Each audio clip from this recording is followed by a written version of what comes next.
Good evening and welcome to this September 10th, 2020 meeting of the St. Tammany Parish Public School Board. This time I'd like to ask Mrs. Coakley to call the roll. Mr. Nation. Here. Mr. Green. Here. Mrs. Heinz. Here. Mr. Derman. Here. Mr. Loop. Here. Mr. Harrell. Here. Ms. Richardson. Mr. Winkler. Here. Mrs. Drucker. Here. Mr. Bittencourt. Here. Mrs. Lamy. Here. Mr. Hersey. Mr. Breaux. Here. Mr. Kuzan. Here. Mrs. Page. Here. Thank you. And this time, please rise for the invocation and pledge of allegiance led by Mrs. Lamy.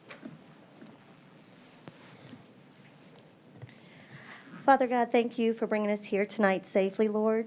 I thank you for everyone that's here. I pray for your wisdom and discernment over us as we make decisions. I pray that we listen with open ears and open hearts, Lord, and that you lead us to do what is best for our students, teachers, and school system. In Jesus' name, amen. I pledge allegiance to the flag of the United States of America and to the republic for which it stands, one nation, under God, indivisible, with liberty and justice for all.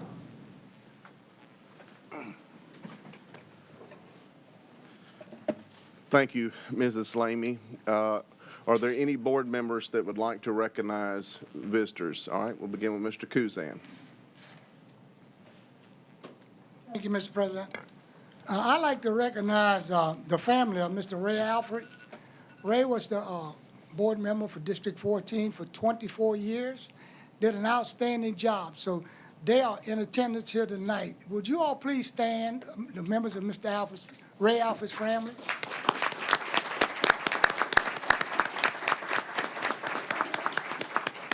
We're glad you're here tonight. Thank you very much. Thank you, Mr. Kuzan. Mr. Derman.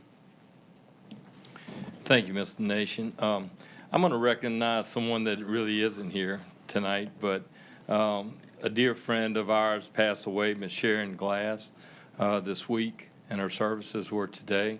And Ms. Glass and her husband, Mr. Dennis Glass, were very active in our community, and especially in the Folsom area where they live, but also with our parish fair. And if anyone knows Ms. Sharon and Mr. Dennis, they were always there throughout the entire fair and helped running it, from the livestock shows to the educational exhibits that were on, through our school system, and very connected with our school, with the fair parades and battle of the bands and everything. So it's a great loss to our school community. And I also want to send out our condolences to not only Mr. Dennis, but also to her two daughters, Kara and Stephanie, that they're in our thoughts and prayers, and she would be greatly missed. Thank you. Thank you, Mr. Derman. Mrs. Lamy. I would just like to welcome 3 of my former coworkers that are still superstars in our system, Lynette Bruno, Veronica, and Danielle. Thank you for being here. Thank you, Mrs. Lamy. Anyone else? All right, at this time, recognize Superintendent Jabia. Thank you, Mr. Nation. Good evening, board members, friends. I'd like to introduce our last group of administrators. I say our last. We don't know for sure, but I hope this is it as we've gotten school started already. So let me go ahead and start out with our first one. It's our new principal at Folsom Elementary, Miss Julie Chartino. Come on up.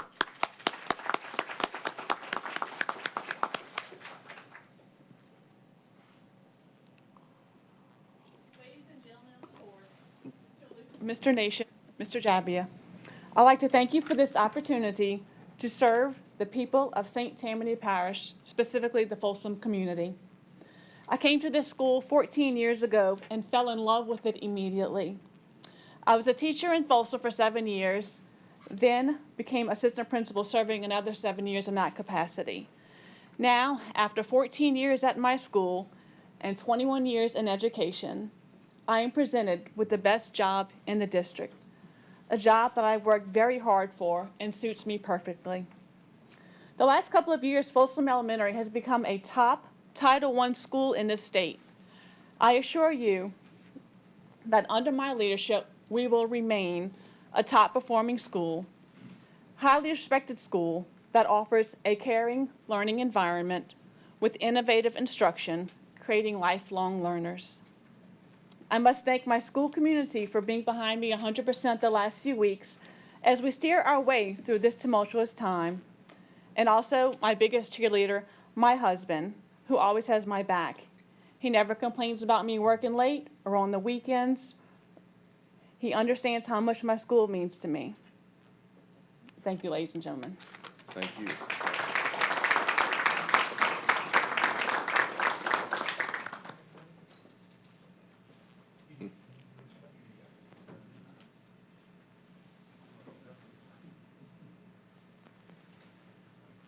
faculty and staff, all like that, and from the St. County Parish School Board, thank you so much for applying and wanting to take over for us.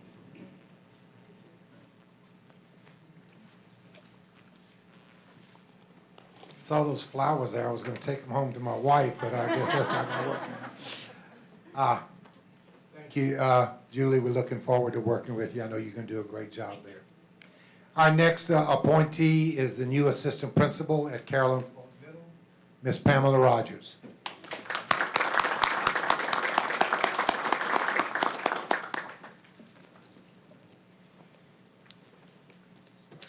Thank you, Superintendent Jabbia, Mr. Kosei, Ms. Lemaine, and Mr. Alfonso. I'd like to also thank Mr. Nation and all of the board members. I started my career in St. Tammany Parish under the leadership of Mr. Byron Williams. My first day was October 3rd of 2005, the day we returned to school after Hurricane Katrina. I want to thank Mr. Williams for hiring me to serve at my alma mater, Salmon High School. I will never forget his leadership or how he guided our community to persevere. I would like to thank the principal of Salmon High School, Ms. Blackman Stokes, and Ms. Donald, the assistant principal, for their never-ending support, their leadership, consistent professionalism, and most of all, their friendship. Sorry, I have to take a breath. I also have to thank Mr. Jerry Leonard, who was my mentor in graduate school. I have always been and will always be so impressed with his loyalty and dedication to the Salmon community. I will forever feel a part of the Spartan family. I am so excited and appreciative of my new Eagle family led by Principal Tamika Smith.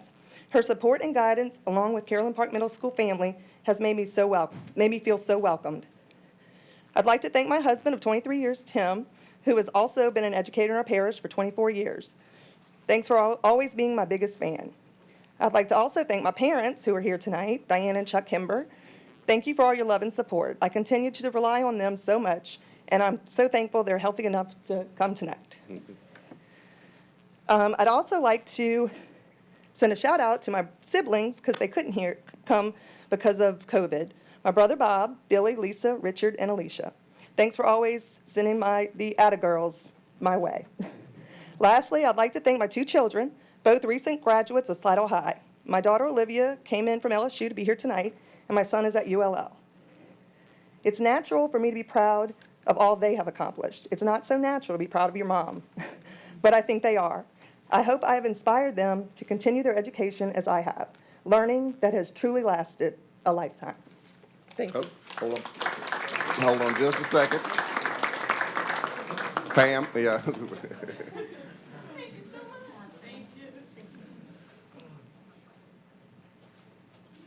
Our next appointee is the new assistant principal at Junior High School, and also she was a former parish-wide assistant principal, Ms. Jennifer Miller.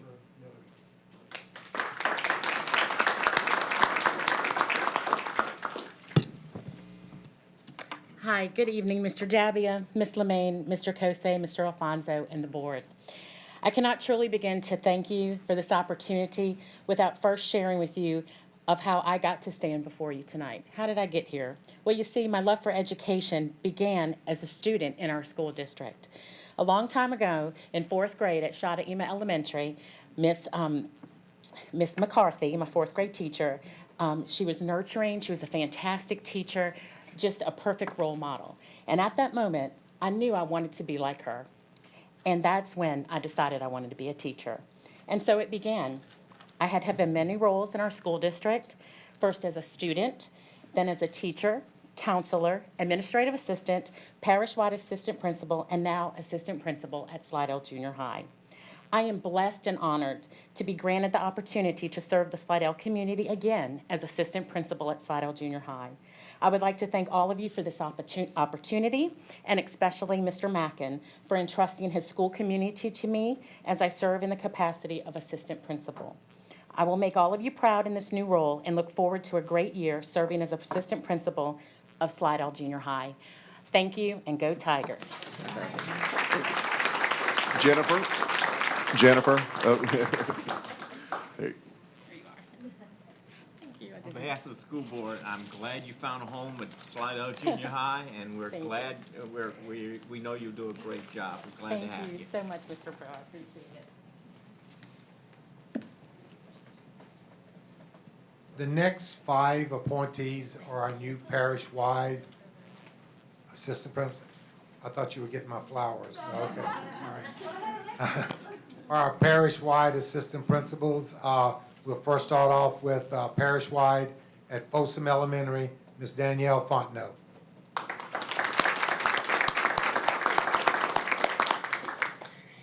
Good evening, Superintendent Jabbia, board members, Mr. Kosei, Ms. Lemaine, Mr. Alfonso, and Mr. Carlo. Thank you for this moment, and thank you for allowing me to serve in this capacity. In 2012, I was hired by Dr. April Owens and Kelly Ainsworth to teach 4th grade at Bonnie Cole Elementary. I had the privilege to teach with exceptional educators, and I am honored to share the title of assistant principal with 4 of my former colleagues, Donna Jones, Misty Hebler, Veronica Fusage, and Leslie Hoffman. I am thankful to them for their support, their guidance, and most importantly, their friendship. I am thankful to Julie Shortino and her Folsom Elementary staff for welcoming me and getting us off to this great start for the school year. It really is a great place to be. Thank you to my mom for being here tonight and always encouraging me to follow my dreams. And thank you to my 3 wonderful children, Caroline, Henry, and Ian. They were always there to sharpen my pencils, move my classrooms, eat leftovers, carpool, and they always knew that if I wasn't at home, I was at school working to make a difference. Thank you for this opportunity.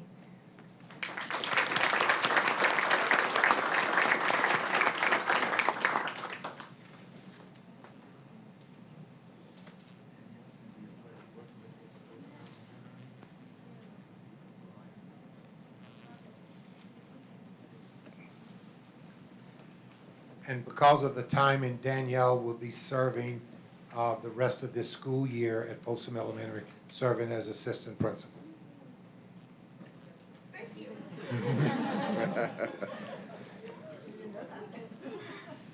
Sorry, I thought you knew that. Our next one is, our next parish-wide is the parish-wide assistant principal at Lancaster Elementary, Mr. Benjamin Stroll.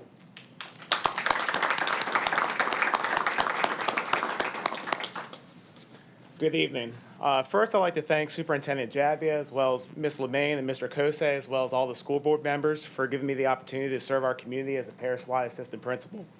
I've been lucky to work with and learn from some amazing administrators throughout my career that have helped me grow not only as a leader, but a person as well. I could easily spend the rest of this meeting talking about specific administrators and students who inspired me to pursue the leadership path, and I'm sure you guys would all love that, but I'm not going to do that to you. I would like to briefly mention 2. I'd like to thank Mr. Percy for not only giving me my first teaching position, but also believing in me and providing me with my first leadership opportunities as well. I'd also like to thank Dr. Catherine Whitlock, a dedicated mentor throughout my entire leadership journey. And to my wife, thank you for always supporting my dreams. I couldn't ask for a better person to have my back. Finally, I'd like to reiterate how excited I am to be given the opportunity to serve my community and our students in this role. I'm grateful for where I'm at, and I'm excited about what the future will bring. I'd like to end with a quote by Eleanor Roosevelt. "The only joy in this hard life is serving others. And let me tell you, my life is full of joy." Thank you.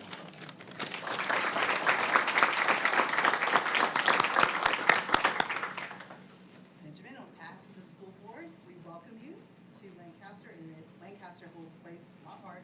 My daughter is in the first graduating class of Lancaster, yes. So congratulations, and go Turtles. Yes. Our next parish-wide is going to be first assignment at Madisonville Elementary, Ms. Rosalind Tolbert.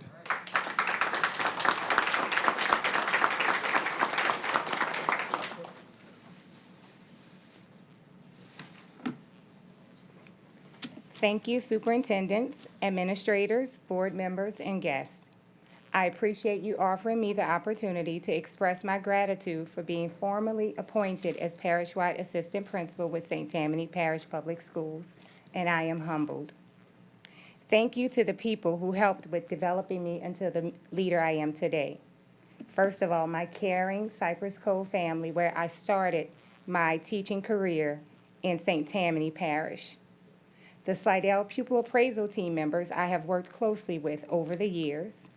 School-based team members, administrators who are mentoring me, and my close friends and family who continue to support me.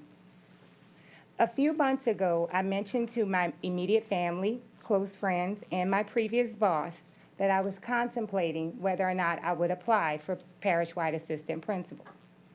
Actually, I remember discussing it with my husband, and a few weeks later he said, "I wonder if they're going to call you for an interview." I said, "Probably not." He said, "Why not?" I said, "Because I didn't press submit." What my husband didn't know was I did not press submit because of fear and discouragement, because I had pressed submit before.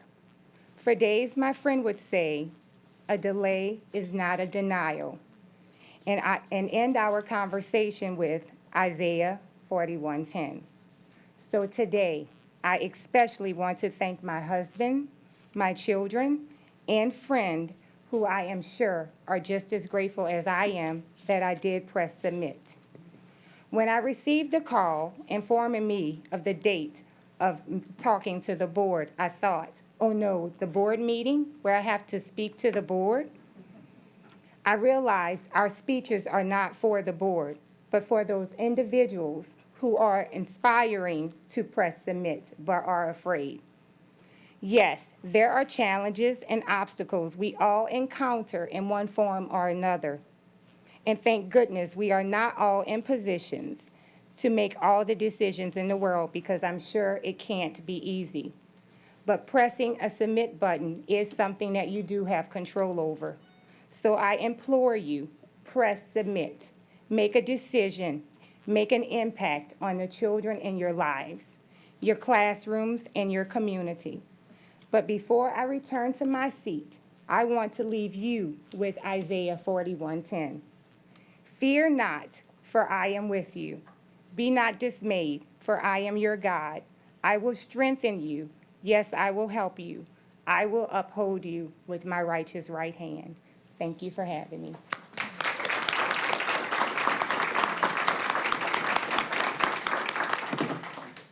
Rosalind, I am so excited. You're going to be over at the our Madisonville Elementary School. Thank you. And you're going to be a magnificent minnow. Yes. So, but I'm more excited about your speech. Thank you so much. Very inspiring for all those who would like to come, for a parish-wide position.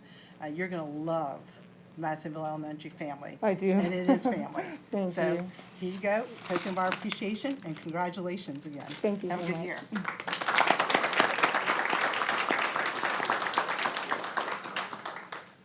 Our next parish-wide, who will be assigned to 6th Ward, is Veronica Fusich.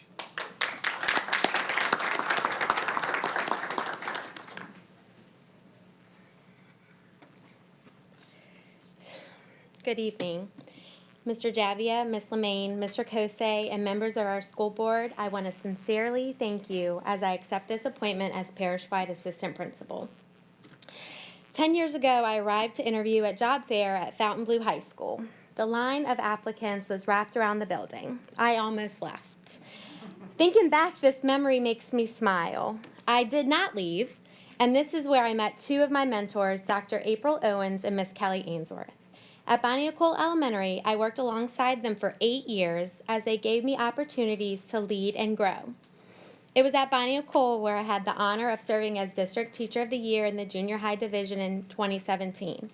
And it was at Bonnie Cole where I completed my mentorship with Miss Ainsworth for my master's program in educational leadership.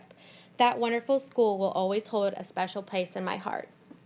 2 years ago, I accepted an instructional coach position and had the privilege of working with Miss Terry Meyer, whom I thank tonight for her positive leadership. I also want to thank Ms. Burgoyne and Ms. Cook at Florida Avenue Elementary. This is where I was able to coach and lead and learn outside of the classroom for the first time. They made me feel successful and confident. And now, I'm starting my administrative career at Sixth Ward Elementary School, working alongside Miss Andrea Stant, whose calm demeanor and wealth of knowledge guides me as we navigate this very different school year together. This year's theme at Sixth Ward is Let Your Light Shine. How fitting for me, especially as I embark on this new adventure. I want to wrap up and thank my family, Tabitha and Hagan, who love me and support me endlessly. They truly think I am the best, and I strive to make them proud every day. I thank my mom, who taught high school math all day in Ocean Springs today and then drove here tonight for me. I wouldn't expect anything less from a person who has always put her children first. And thank you to my in-laws who love me like their own daughter. And I thank the friends I have who are more like family, who say things to me like, you got this. You will be great. They're lucky to have you. Oh, how I wish everyone had cheerleaders like that. One final thought. This week in the afternoons, I have stood in the South Louisiana heat to conquer this beast that is bus duty. I take it seriously because of our most precious cargo. Our children are loaded on these buses at the end of their day. And I smile through my mask and I wish them a good afternoon and I send them off safe and sound. Yes, it's true. I love it. I do. I find joy in every task, every charge, because for me, these are more than just job duties. These are opportunities to grow as an administrator, and I feel grateful every day. Once more, I thank you all tonight. I promise to give my all. I promise 24/7, 365, and I promise to let my light shine. Thank you.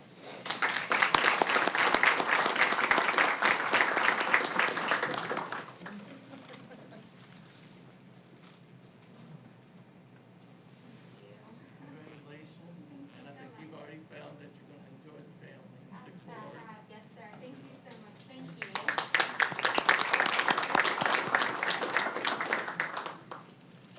Our last appointee for the night is newest parish-wide assistant principal, whose first assignment will be at the virtual school, Robin Herliska.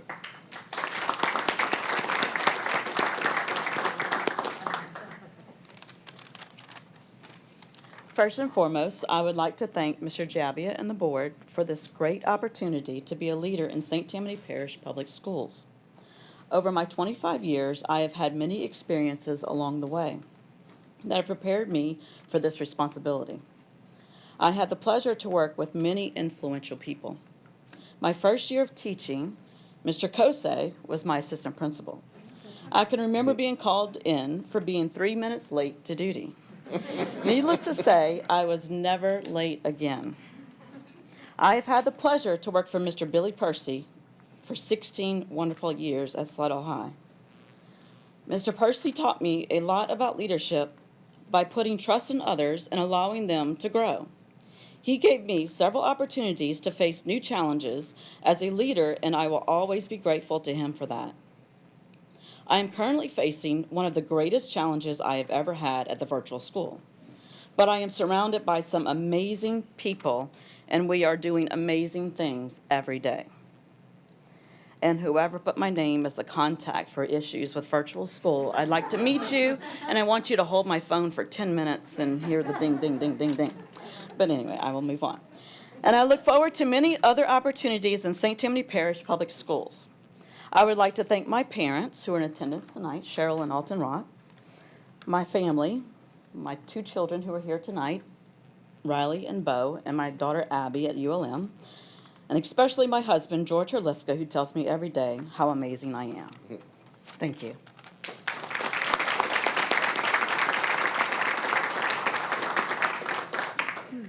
Congratulations, and indeed you have the support of an entire district behind you, and thank you for all you're doing.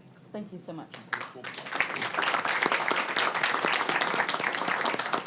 And if I could at this time, you heard most of these appointees tonight speak about their family and the support that they have.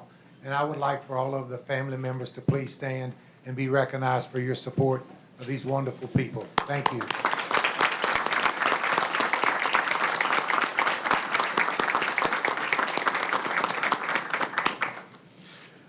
Thank you, Mr. Jabbia. We're going to take a short break here in just a second, but before we do, Mr. Jabbia, I think it's always good to talk about the parish-wide program, because that's something unique, I think, to our parish, and it's one of the great leadership development, it's a great leadership development program. So could you take, a minute or two and just remind the public about the parish-wide program? Sure. This is a great program that we instituted a few years ago. It's like a pool of administrators that are appointed, and they get a chance to serve in more than one location, hopefully.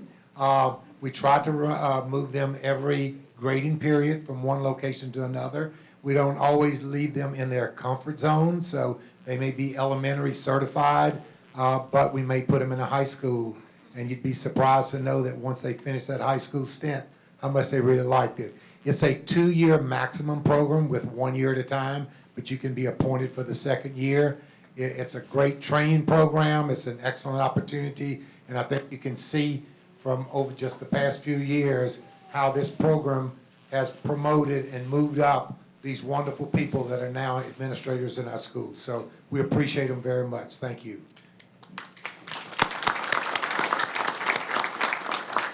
Thank you, Mr. Jabbia.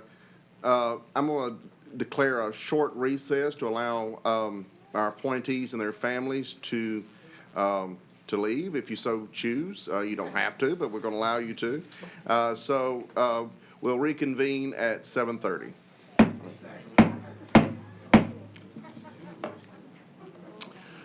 Okay, folks, it's 7:30. I'm going to ask board members to come back and take their seats, and we will move on now to public comments.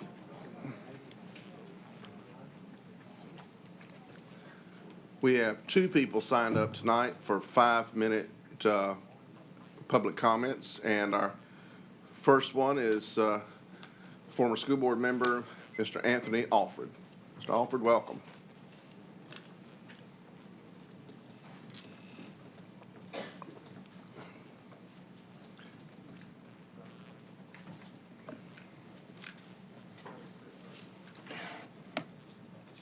Thank you, Mr. Nation and the members of the board. It's always a pleasure to be here in the place that I love and work for so many years. Thank you, board members, also, and thank my former boss. Where is he? Peter Jabbia. Thank him also. My purpose for being here tonight, as always, is just to encourage the passage of the race equity policy that you have said we would do this in October. And I ask that you actually live up to that, and we do discuss and hopefully pass that policy. I'm passionate about working daily and trying to get information concerning race equity. In fact, I have talked to several school systems so far, and many of the ones that I've talked to, they have a race equity policy. It is very important that we do that. St. Tammany, be on the right side of history. This is your time to step up and pass a race ethnic policy. I would like to mention Ray Alfred's family. I know you've mentioned them before, but maybe a little bit more personal. The children, Chad is a chef de cuisine. Tanya is a teacher here in this system.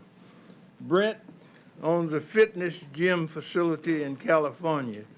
And those precious grandkids that we have back there, Brooklyn and Kareem, they are very great kids. They're articulate, they're smart, and we hope that they will do great things in the future.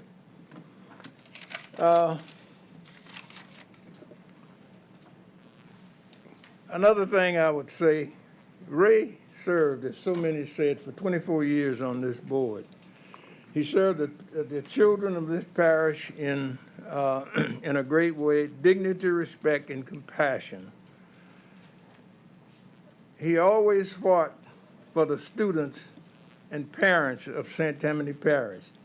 That is why his kids came tonight in honor of their dad, because he definitely would have spoken for a race equity policy in St. Tammany Parish. He fought for hiring more minority teachers in the parish, and as a result, and thanks to the board, they named the Ray Alfred reception welcoming the new teachers, minority teachers in the parish every year in September. Of course, we couldn't do it this year. Ray, if he were here, would be leading the charge for a race equity program in his gentle-like manner that he always did. What an honor for him, for his memory, if we would pass a race equity policy that would be it serves as equality for all of the children in the people in the parish. Ooh, my time is about up. Let's see. I would just like to say that I personally love the school system. My father was a bus driver. My brother was a coach and a principal. My daughter Tiffany is a teacher, and she worked hard. But now, thanks to St. Tammany, she's the principal of a 2,000 plus student body with about 200 staff. And thank you, St. Tammany, for working with her and teaching her. I think Mr. Javier over at North Shore had something to do. Ms. Vander was idle there at Brock. She taught there 2 years, and thanks to her for that. I guess I'm going to have to close now because I only have a few seconds. I'm thinking about the Los Angeles Clippers coach, Doc Roberts, made a statement about African American and equality. One of the things he said, we have loved this country, but this country hasn't loved us back. Being a history teacher that I was, I thought about the times slaves came to this country in 1619. They got to go. But what he was saying, and I'll finish this, I'm going to say it.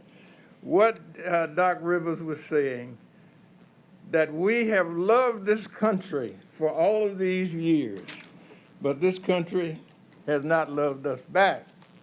And I pray and hope that we will get an equity policy in this parish, that you as board members would love us back so that we will have an equity policy that is equitable and fair for all of the children, teachers, and employees in St. Tammany Parish.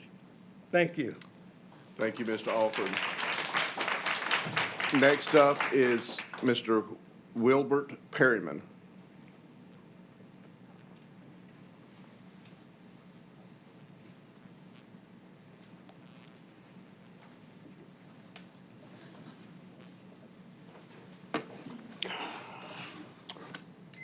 Okay, good evening, school board members.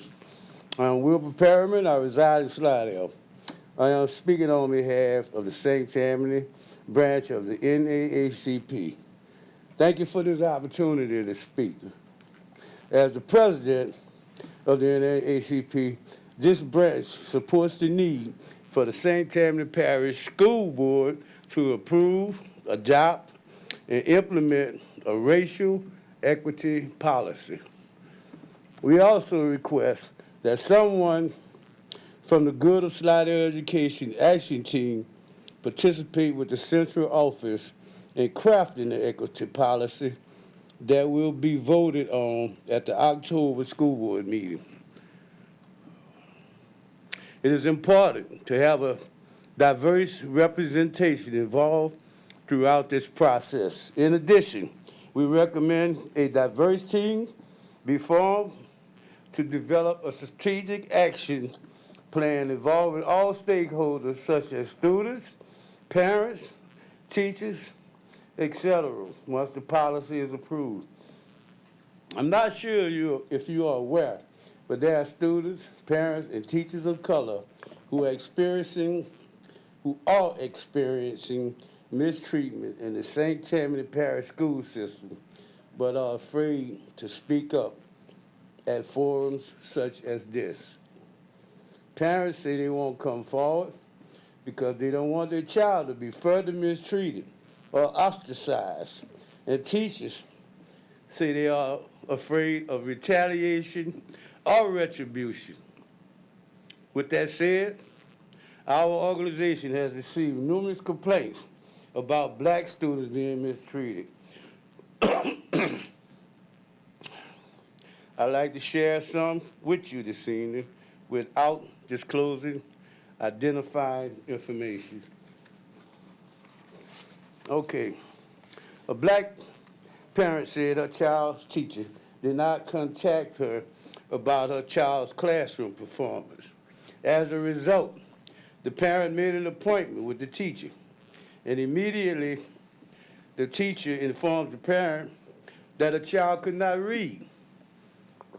The parent stated the teacher did not make any recommendations to assist the child, nor made any attempts to contact the parent, even though the child was already participating in a 504 plan. The parent stated she never had a teacher to tell her her child could not read at the schools he attended out of state prior to relocating to Slidell, actually stating her child was considered a gifted and talented child. A black male student was expelled for defending himself when a white male student was the aggressor, bullying him and almost put his eye out. The student tried not to fight the aggressor because he did not want to get in trouble, cut from the football team, or expelled from school. However, if he had not defended himself, he could have lost one of his eyes, which was injured. While the school system has a bullying policy, it was not imposed according to its contents. The school administrator did not investigate the incident. A parent contacted her child's teacher when she noticed his failing grades and believed that he could do much better than his grades reflected. The teacher never reached out to the parent regarding the child's performance. When the parent required about why she did not make an effort to call her, the teacher became defensive and never offered to do anything to ensure her child was successful. A black parent stated her child informed her that while white teachers told her daughter directly to her face she was never going to be anything. The previous educator in the St. Tammany Parish school system indicated she quit working because of the mistreatment she personally witnessed when she was employed. She stated she saw white teachers give more attention to white students when they did not understand something, and black students who needed assistance was not acknowledged at all. A black mother, that's it. You certainly may finish your thought, but that's... Okay, a black mother indicated she noticed the white school bus driver would drop off 2 white children in front of their homes when it was raining. However, she would not drop off her son at his front door, which led to her son walking home in the rain. These are just some of the examples of the complaints we received. Clearly, it is time to address the issues like these. By adopting equity such policy, we need to start having difficult conversations in our school system to address these types of issues. We also need to start collecting the appropriate data to understand what inequalities exist, what inequities exist, and find reasonable solutions to address them. I ask that you vote yes for an equity policy in October and form a team to create the strategic action plan soon after. This is important for the students, parents, employees of the school system, and the community as a whole. Thank you for your time. I want you to know that I am original in this parish from a baby. It's a good parish. We've had our problems here too during my time. I guess it's God's gift for me to be up here talking to you. I wouldn't be standing here. So I ask that you do adopt this policy to help these students. And it's not just blacks, it's all other students, maybe even some of the white students. Thank you, sir. Thank you, Mr. Pearman. All right, we move on now to our 3-minute speakers. And first up is Jessica Stubbs.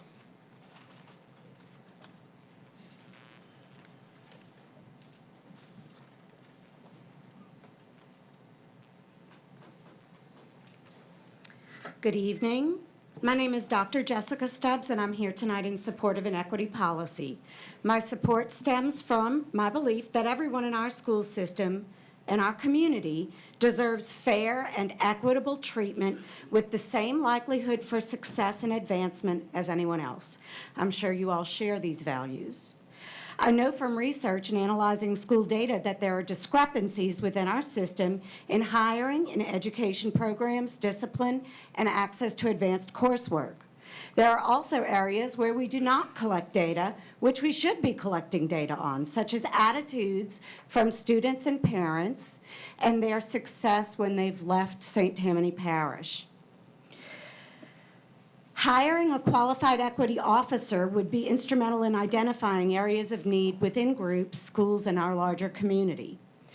This employee would collect and analyze data that could be used to improve services and outcomes for everyone.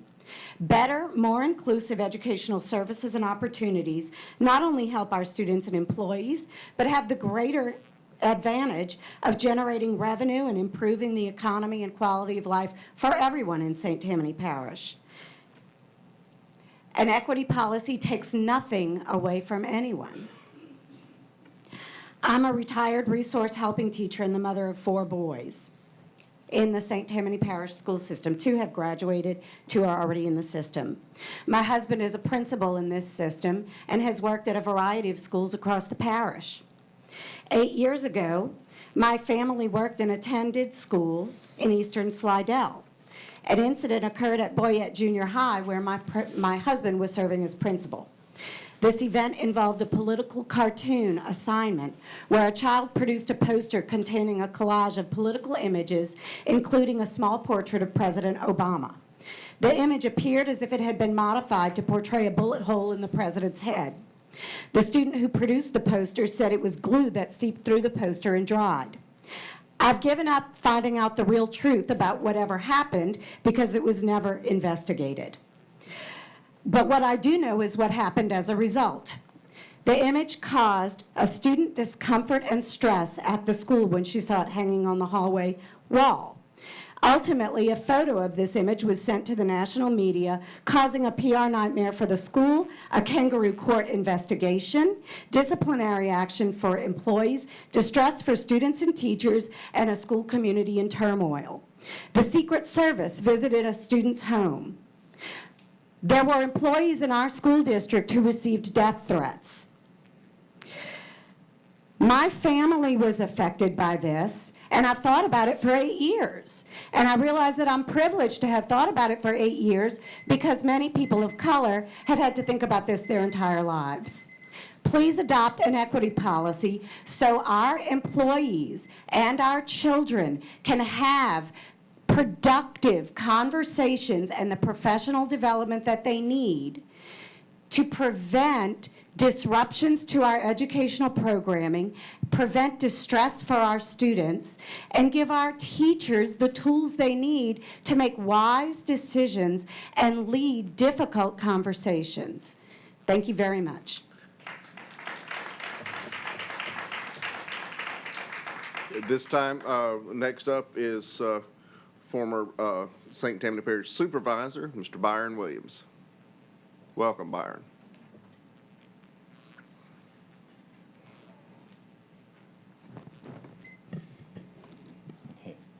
That's funny. Byron Williams, Slidell, Louisiana. 12 years as a student in the St. Tammany Parish School System. 36 years as a teacher, coach, assistant principal, principal, and supervisor for the St. Tammany Parish School System. 48 years total. I say that because in those 48 years, I have confidence in coming up here to tell you tonight that there is institutionalized racism in this system. It's not your fault. Most of you, none of you were ever on the board 48 years ago. Some of you weren't even born. But it is there. And I want to point out one spot tonight to have you realize it. My 14 years as a principal, we put on a job fair every year. And as you know, there's 300 to 400 teachers assemble at one high school, and all the principals in the parish assemble there, and they interview all the teachers. It's 400 teachers, maybe 30 of them are black teachers, and the rest are Caucasian. And then we go into a gym for the teachers to come in and sign up. Mr. Jabby would speak to them and then dismiss them to the gym. And this first part, which was always a chore for me because I always got this sick feeling in my stomach after my first 2 years as principal. The principals would be seated around the gymnasium for their schools, prospective schools, and all 400 teachers would swarm the gym. And me and maybe the other 3 minority principals who were sitting in there would sit and watch all the teachers get in line at Mandeville High, at Mandeville Junior High, at Boyette Junior High, at Slidell High, at North Shore. The lines would go all the way across the gym for those jobs. And we would sit there with 2, 3, or 4 people in line. That was embarrassing. It really was. That's not something that was set up to be that way, but that's institutionalized racism when you allow people of color to pick and choose where they want to go. We all human. We want to go where we feel most comfortable. The other embarrassing part was we would submit the top 5 teachers that we wanted for our position. Now, I was good friends with all the other high school principals. And we talked at those gatherings. And we would get together. And if I had an Algebra 1 position open at Salmon High and the principal at Fontainebleau High had that same position open, and I would show him my list. And we all knew good teachers. So we all had those same teachers on our list. And then it's submitted to central office, and then those teachers are called and say, hey, you got a job open offered to you at Salmon High, and you got a job open to you at Fontainebleau High. I never got my top teachers. I never even got some of the second and third and fourth teachers I listed on that list. I always had to go back and get the teachers who didn't get jobs. Now look at your school performance scores. Everybody that's got a C, majority of them have minority principals at their schools. Those people work hard. They work hard for what they got and what they have to work with. So if you want to improve that, change the policy. Put your best teachers at your most needed schools. I taught at Mandeville High. I felt like I was a resource helping teacher when I was at Mandeville High. Those students came to school prepared. They knew what they needed.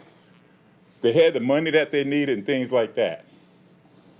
When I moved to St. Tammany Junior High as a principal, and even at Salmon High, I became principal, father, big brother, financial supplier, and all other kind of things. But I could not get, I got lucky sometimes, like Miss Rogers tonight. I was lucky. But in most cases, all the good teachers, all the ones who moved up to become chairmen of the departments and assistant principals and parish-wide principals and things like that, they went to the other schools.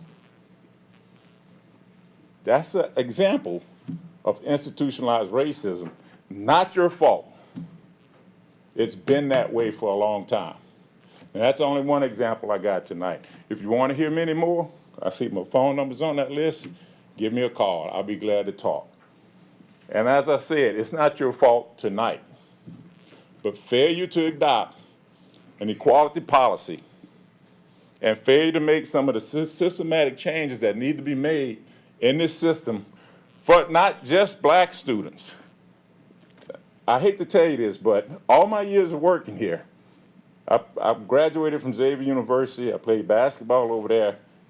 A lot of people know me in this parish from outside this parish. And they would call and they said, Byron, my niece is moving into the parish, or my nephew with his family. Tell me about your parish. And this is what I told them. And it's not black or white.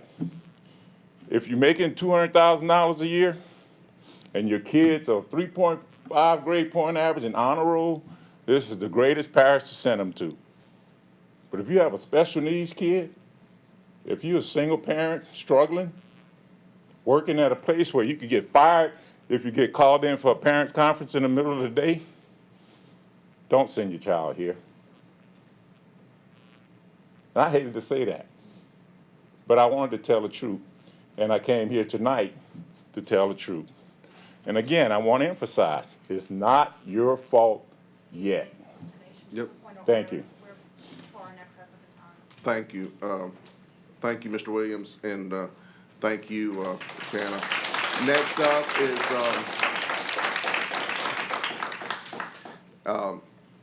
Miss Natalie, and I'm not good on last names. Natalie, come up. It's Vashon. Vashon, okay. Miss Vashon, come on, welcome, and go ahead. Thank you. Good evening, everyone. I'm the student that everyone has been referring to tonight. I am a graduate of Lakeshore High School, class of 2015. I have been an exceptional student in the school system in my 12 years.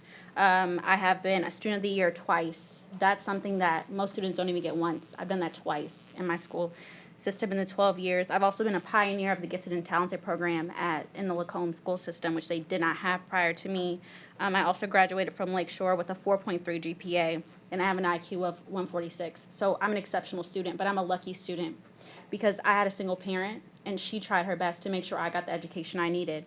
When I started off at Lacombe, I had a teacher who was not meeting my needs as a student, and my mother saw that, and so she had the access to be able to do that and go up to the school and talk to the principal.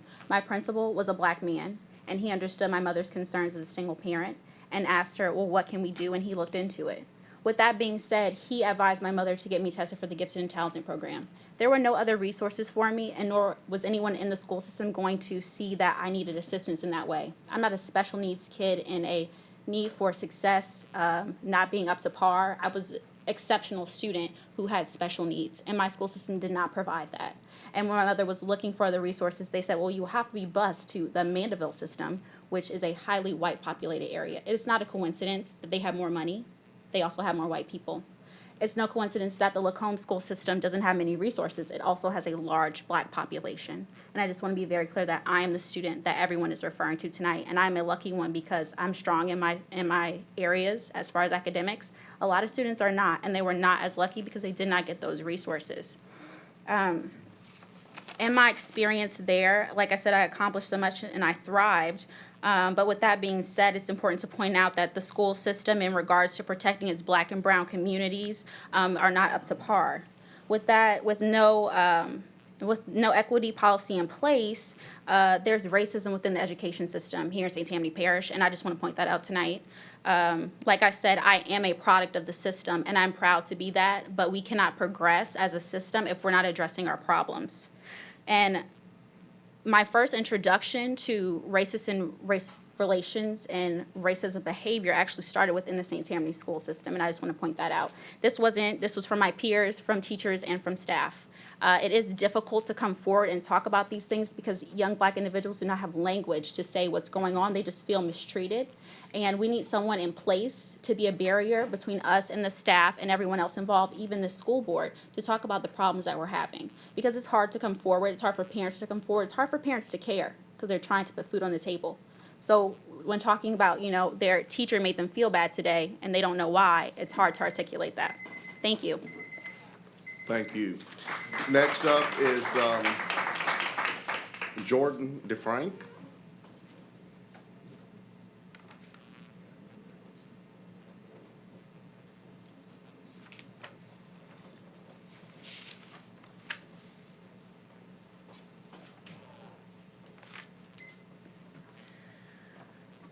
I'm going to try and keep mine kind of quick because the other speakers have been so good. I grew up in Mandeville and graduated from Fontainebleau High School. And in recent months, I've been hearing from many of my classmates about their experiences in St. Tammany Parish through the In My Hometown series on Facebook, which has been great, and through a lot of personal conversations. And through these stories, which have included lots of examples of openly racist comments and treatment by teachers and fellow students, consistently being overlooked and undervalued in the school system, as well as systematic and institutional barriers to entry that don't exist for students who looked like me. You've heard a lot of those examples tonight and last week when we had so many good speakers who talked about how they serve this community and this country way more than I have or ever will, and then came back to be treated as less than. All of these stories should be unacceptable and unfathomable in our schools and in our parish. You've heard all the stats. You know that we need to improve on this. Studies show that Black students who are exposed to one Black teacher by third grade were 13% more likely to enroll in college. Those who had two Black teachers were more than twice as likely, 32% more likely to enroll in college. In Eastern St. Tammany Parish, 33% of students are Black, but only 9% of teachers. Several other studies have shown that a Black student at a school with few other Black children is more likely to be diagnosed with a learning disability than a similarly performing child at a predominantly Black school. If we really are the top-tier parish and school system that we say we are, why wouldn't we want equity for all students? Or are we only a top-tier school system for some of our students? Do we only want some of our students to feel supported and empowered? Or maybe we're a top-tier system for most of our students. That's still not good enough, and we shouldn't rest until it's 100%. A rising tide raises all boats, meaning that the more students that are able to perform at their greatest potential, the more students that are able to have an exemplary and challenging and enriching school experience, like I did and so many of my schoolmates did, the better for all students. I'm really struggling to see what the drawback could possibly be. What are people afraid of? What is it about equity and accountability that might not fit in St. Tammany? I can't think of anything. Why shouldn't we go above and beyond to ensure equal treatment for all of our kids? And what possible excuse could there be to deny these very basic rights of equity and fairness to our students? The equity policy is just the beginning. We need to address all sorts of other things, including the massive gaps in our history textbooks, the subpar representation in the books we read in English class. The list goes on and on. But this is such a great start, and it'll open up dialogue and conversation that I think will really affect a lot of kids' lives, and parents and students. Sorry, I'm very shaky and not a good speaker, but anyway, thank you. Thank you, Okay, made it. Mr. Frank. Next up is Jennifer Bennett Dean. Jennifer Bennett Dean.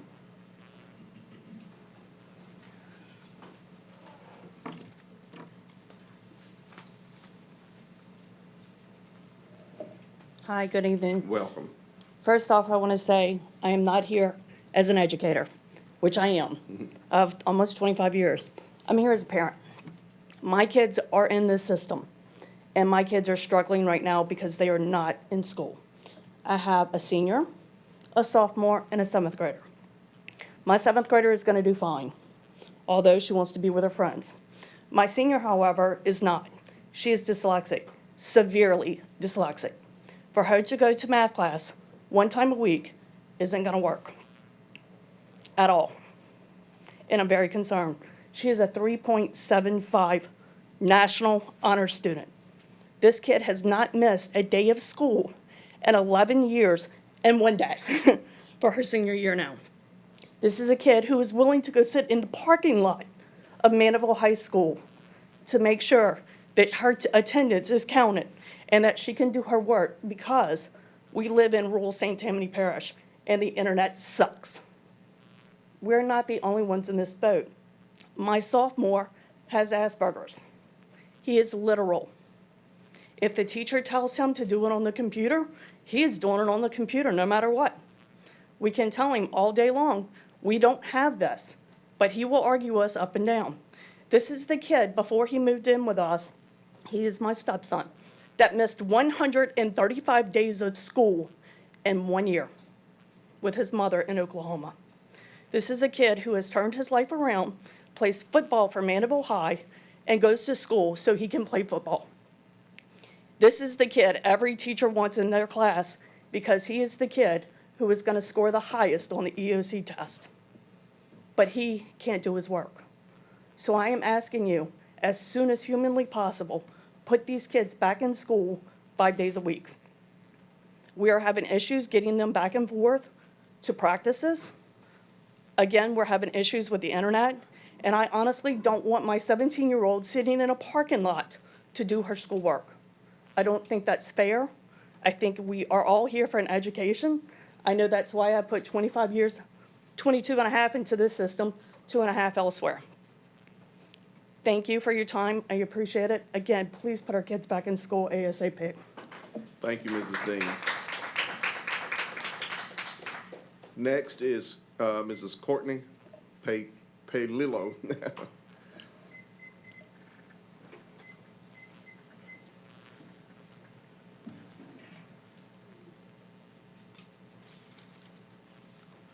Welcome.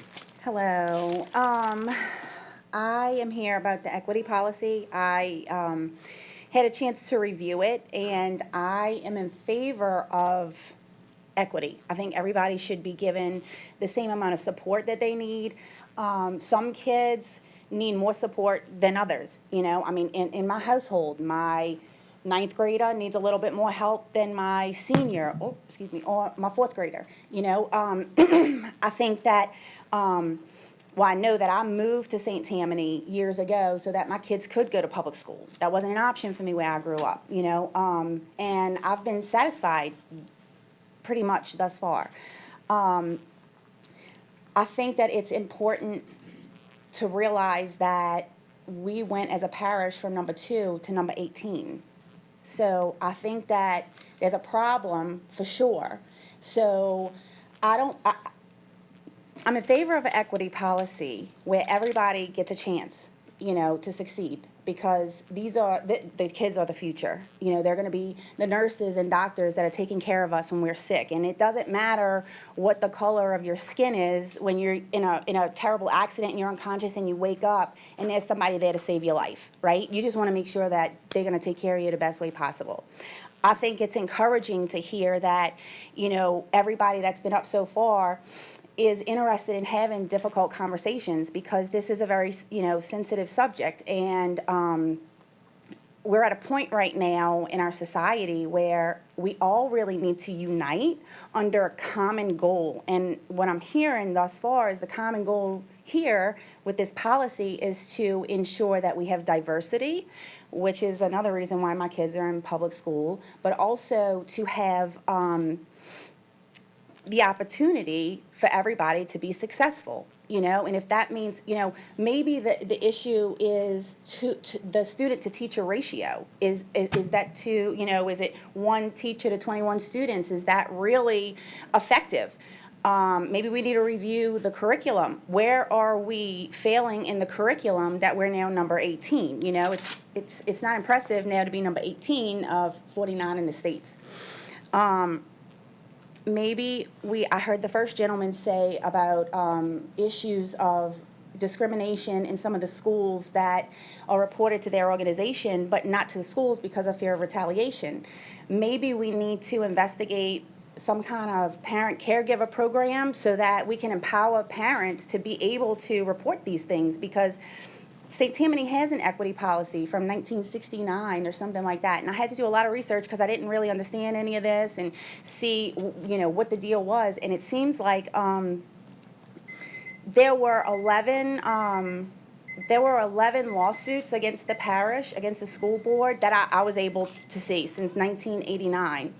And not one of those lawsuits was related to any sort of discrimination. So it upsets me to hear that, you know, we have issues like this in 2020, you know. And I really think that we can do better as a community to, wrap our arms around everybody and make sure that everybody has the resources that they need in order to be successful. And the first way to do that is to get everybody in school, brick and mortar, so that they have that interaction with the resources that they need. Thank you. Thank you. All right. Next up is, again, I'm sorry, I know I mispronounced the last name, Paulette Nachetsky. Close enough. I don't think I'll be too long. Interestingly, the last time I spoke at a school board meeting was like 10 years ago when you guys were, I don't think anybody was here, maybe you were, Common Core. I was here because I have huge concerns about hands getting into curriculum. And unfortunately, I don't know if you guys would agree or if y'all would agree, I think that I was right in the terms of we took our school system, which was doing quite well at the time. I think we were second, and like Courtney just said, went down to 18th. And I attribute a lot of that to curriculum. So I agree with everybody here. The things that I heard tonight, I hadn't heard before. We were at a meeting a month ago, and I was shocked to hear that this was happening in St. Tammany. So I went home and started doing my own research and came across a lot of the same information that we have not had any lawsuits for what's the word I'm looking for? I keep forgetting it. Discrimination. But I mean, quite possibly based on what everybody said, that's because people are afraid to speak out. My only concern about adopting a new shiny policy is the same concern I had 10 years ago with Common Core. First of all, is this what's best for our parish? And second of all, are all of the parents and all of the citizens going to be a part of selecting curriculum? I just am a huge proponent in having all eyes on all curriculum. Interestingly, I looked up equity policies around the nation, and there are lots of them. Most of them had been adopted by very progressive cities, and I don't think that this area would be considered progressive. Portland, Oregon was one of the first ones, and that was in 2011. So I would just encourage you all before you vote, and I'm glad that we all have some time because we would like to be a part of the process to come to resolution. We want everybody, of course, to be treated equal. But, being that we're Louisiana and things move slowly, we usually are about 10 years behind the curve. Look up Portland and see what's going on in their school system. See how it went for them. Maybe take the things that work and ditch the things that didn't work. And as a paying citizen, we pay a lot of money to this school system. It's just always important that we have the money and the resources, the time and the energy to really educate the kids. I'm always a big one on math, writing, and reading, right? Like, so to bring in more programs, is it just going to be another program, or are we going to really see change? So thank you all for your time, and I'm just happy to be here and thankful for everybody who came out. Next up is Belinda Parker Brown.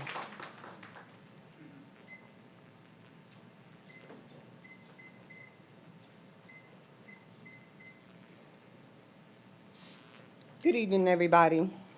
I'm Belinda Parker Brown in Slidell. And I just want to say, in wake of everything that's happening in our country right now, we really need to take a real close look at adopting an equity plan that can bring equality to this parish. And I love St. Tammany Parish. I love it. My family is rooted deep here in this parish. And we should be the parish that would take the lead to be the example across this entire state to bring this type of equity policy that everyone would benefit from. Now, I keep my ear very close to the pavement, and I have been a victim of being treated differently in this parish, along with my family members. So it's real. It's the truth. And it's time for us to realize that this is not just about equal treatment. This is about human rights. human beings being treated wrong is a disgrace to the whole United States of America. And people are fed up with this type of treatment. So I want to say to you that St. Tammany Parish, whether you want to realize it or not, we're in trouble. We're in trouble. And the decision relies upon all of you here to do some real serious soul searching on adopting an equity policy that would bring the real change that people really need to see. And now is that time. So I want to say that I looked at my tax bill, and it is just outrageous of the amount of money that we spend as citizens, as taxpayers in this parish for school, for educating our children. So I just had a terrible experience just on yesterday of being treated differently because I was given a choice to put my children in the virtue school program or in the brick and mortar, which is the, what you guys calling it, the hybrid program. And I chose the virtual program.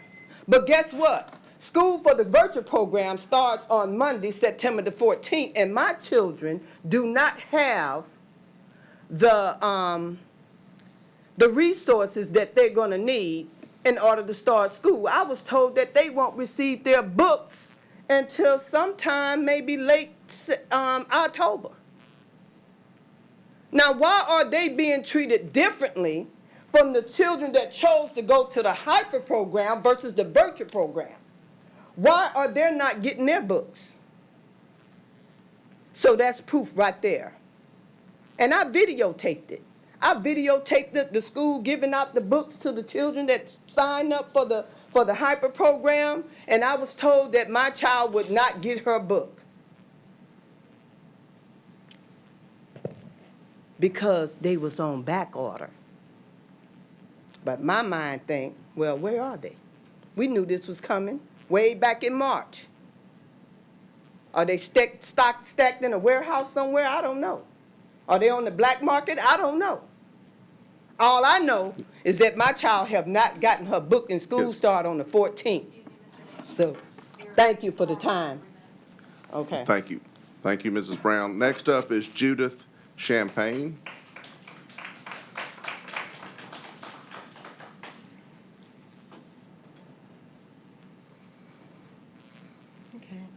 I'm excited to be here to speak on behalf of the racial equity policy. You've heard from numerous people today and last week, including Gus Davis from our local NAACP, and also we just heard from Belinda Brown.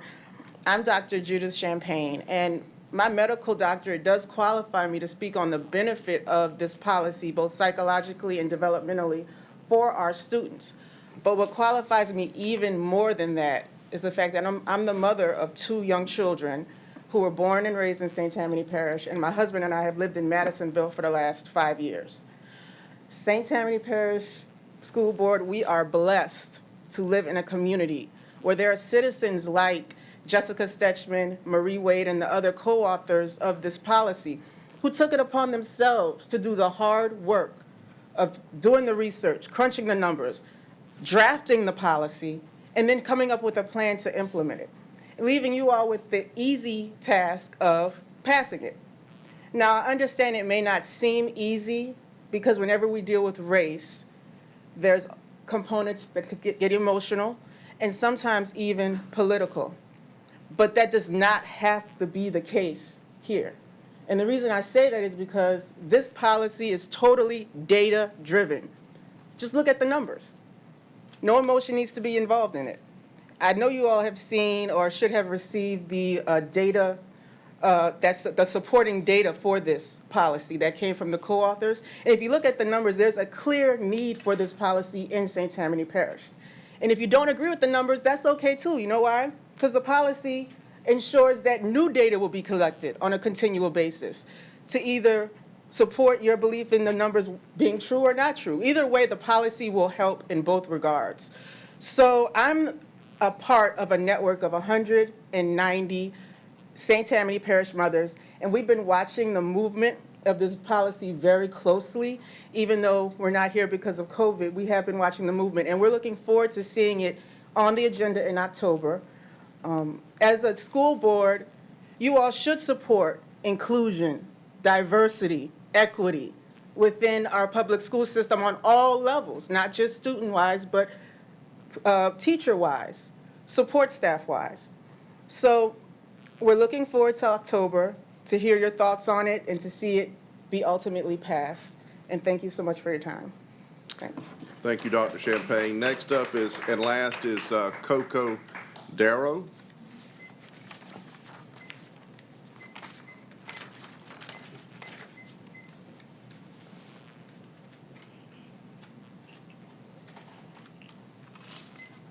Hi.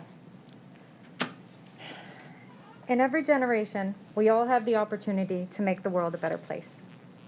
Some generations do better than others. This opportunity is a gift, and our dedication to that ideal is very much apparent in this room tonight, to give our community's children the gift of education.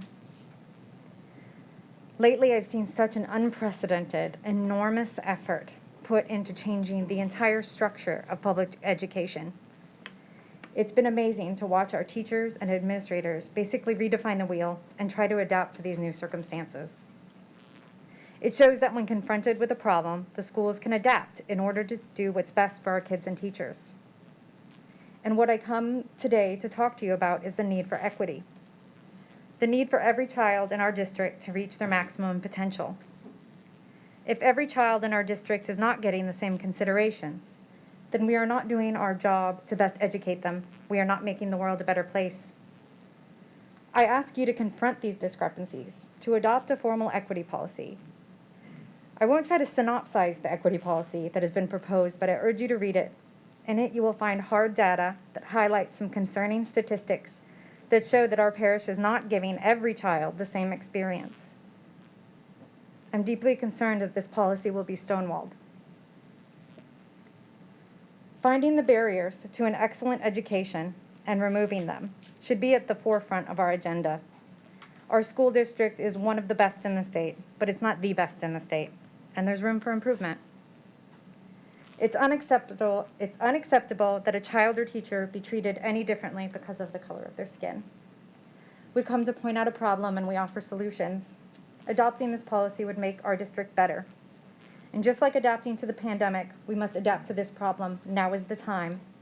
Our generation has been given the gift of improving our world. Let's not drop the ball. Thank you. Thank you, Ms. Darrow. Now we move on to our agenda items. Approval of the minutes for the regular meeting held August 13th, 2020. Is there a motion? Mr. Green, is there a second? Mrs. Page, any questions or comments from the board? Any questions or comments from the public? All those in favor say aye. Any opposed? Oh, sorry. Christy, she got it up now, sorry. Please cast your vote. I got ahead of you, Christy. I apologize.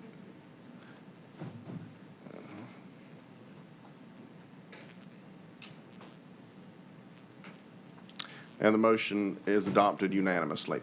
Moving on now to item B, approval of the minutes for the public hearing held August 20th, 2020. Is there a motion to approve? Mr. Derman, is there a second? Mr. Harrell, any comments or questions from board members? Any comments or questions from the public? The floor is open to vote.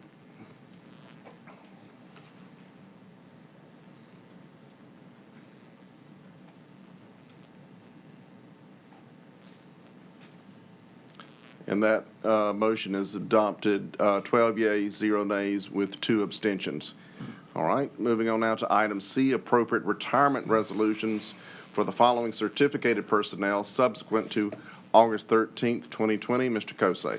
Thank you, Mr. Nation. It's my honor to bring to you the following certificated retirement resolutions. Bridget L. Gilmore, Covington High School, 25.46 years, 19 years in St. Tammany Parish.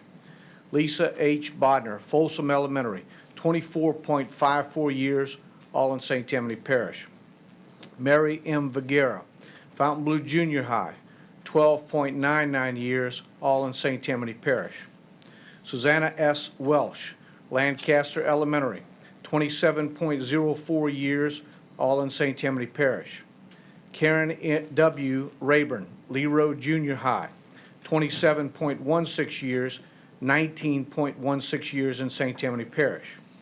Shirley G. Lobb, Mandeville High, 28.05 years, all in St. Tammany Parish. Lisa B. Hewitt, Mandeville Junior High, 16.74 years, all in St. Tammany Parish. Lisa L. Galatas, North Shore High, 20 years, all in St. Tammany Parish. Deborah O. Janelle, Pontchartrain Elementary, 21.55 years, 20.55 years in St. Tammany Parish. Barbara C. Garrett, Slidell High, 28.37 years, 13.83 years in St. Tammany Parish. Sylvia C. Hooks, Slidell High, 22.07 years, all in St. Tammany Parish. All right, is there a motion to approve, Ms. Lamey? Is there a second? Mrs. Drucker? Any comments or questions from board members? Any comments or questions from the public? Oh, I'm sorry, Mr. Broad. The list continues to be long. I'm just wondering how we're doing and why are we losing so many people? Well, I think Mr. Jabbia commented on this last meeting we had, but I don't think it's way out of order what you're seeing, Mr. Bro. But there have been some added numbers due to This time of year, I would expect less. due to the COVID pandemic. I would assume, yes. Ms. Lemaine, did you have? Okay. All right, any other comments or questions from board members? Any comments or questions from the public? The floor is open to vote.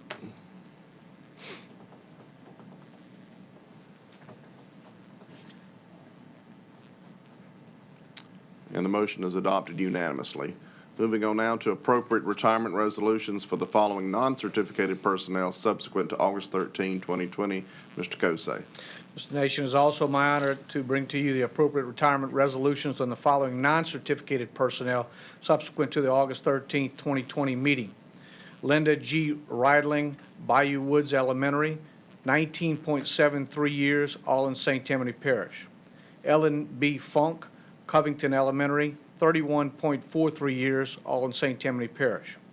Catherine W. King, Covington High, 20.22 years, all in St. Tammany Parish. Janet D. Schweitzer, Lee Road Junior High, 28.98 years, all in St. Tammany Parish. Rhonda B. Barnett, Madisonville Elementary, 25.82 years, all in St. Tammany Parish. Linda S. Brown, Transportation Center, 18.81 years, all in St. Tammany Parish. Mary C. Castillo, Transportation Center, 20.82 years, all in St. Tammany Parish. And Pamela D. Lestromo, Transportation Center, 22.22 years, all in St. Tammany Parish. Is there a motion to approve? Mr. Betancourt, is there a second? Mr. Broad? Any comments or questions from board members? Any comments or questions from the public? All right, the floor is open to vote.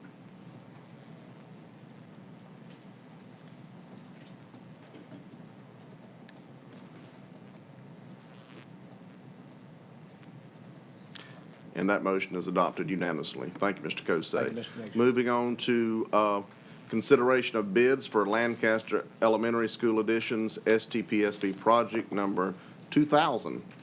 Ms. Tipton. Thank you, Mr. Nation. As I mentioned last week, we did move the bid opening for Lancaster Elementary School to this week due to the weather week, the weather event week that caused some closures and uncertainties. We did receive bids for Lancaster Elementary School this week. We actually received 12 bids, and those are posted to board docs. Tonight, we are recommending acceptance of the low base bid submitted by Vocal McWilliams Construction, LLC, in the amount of $4,333,000, and that is project number 2000, additions for Lancaster Elementary School. All right. Motion by Mrs. Drucker and second by Mrs. Heinz. All right, any comments or questions from board members? All right, Mrs. Lamey. I'm just curious, is this someone that, Ms. Lamey, grab your mic. There. sorry, I just noticed that the bids are so close. They're typically not that close. There's like a $50 difference and then a $10, like 100. Is this somebody that's worked with us before? Yes, ma'am. They're currently building the additions at Madisonville Elementary, and they also did the first floor build-out at Lancaster Elementary. Oh, So they they've were at actually worked here Lancaster. before. Okay, thank you. All right, thank you, Mrs. Lamey. Anyone else? All right, is there any comments or questions from the public? Okay, not seeing any, the floor is open to vote.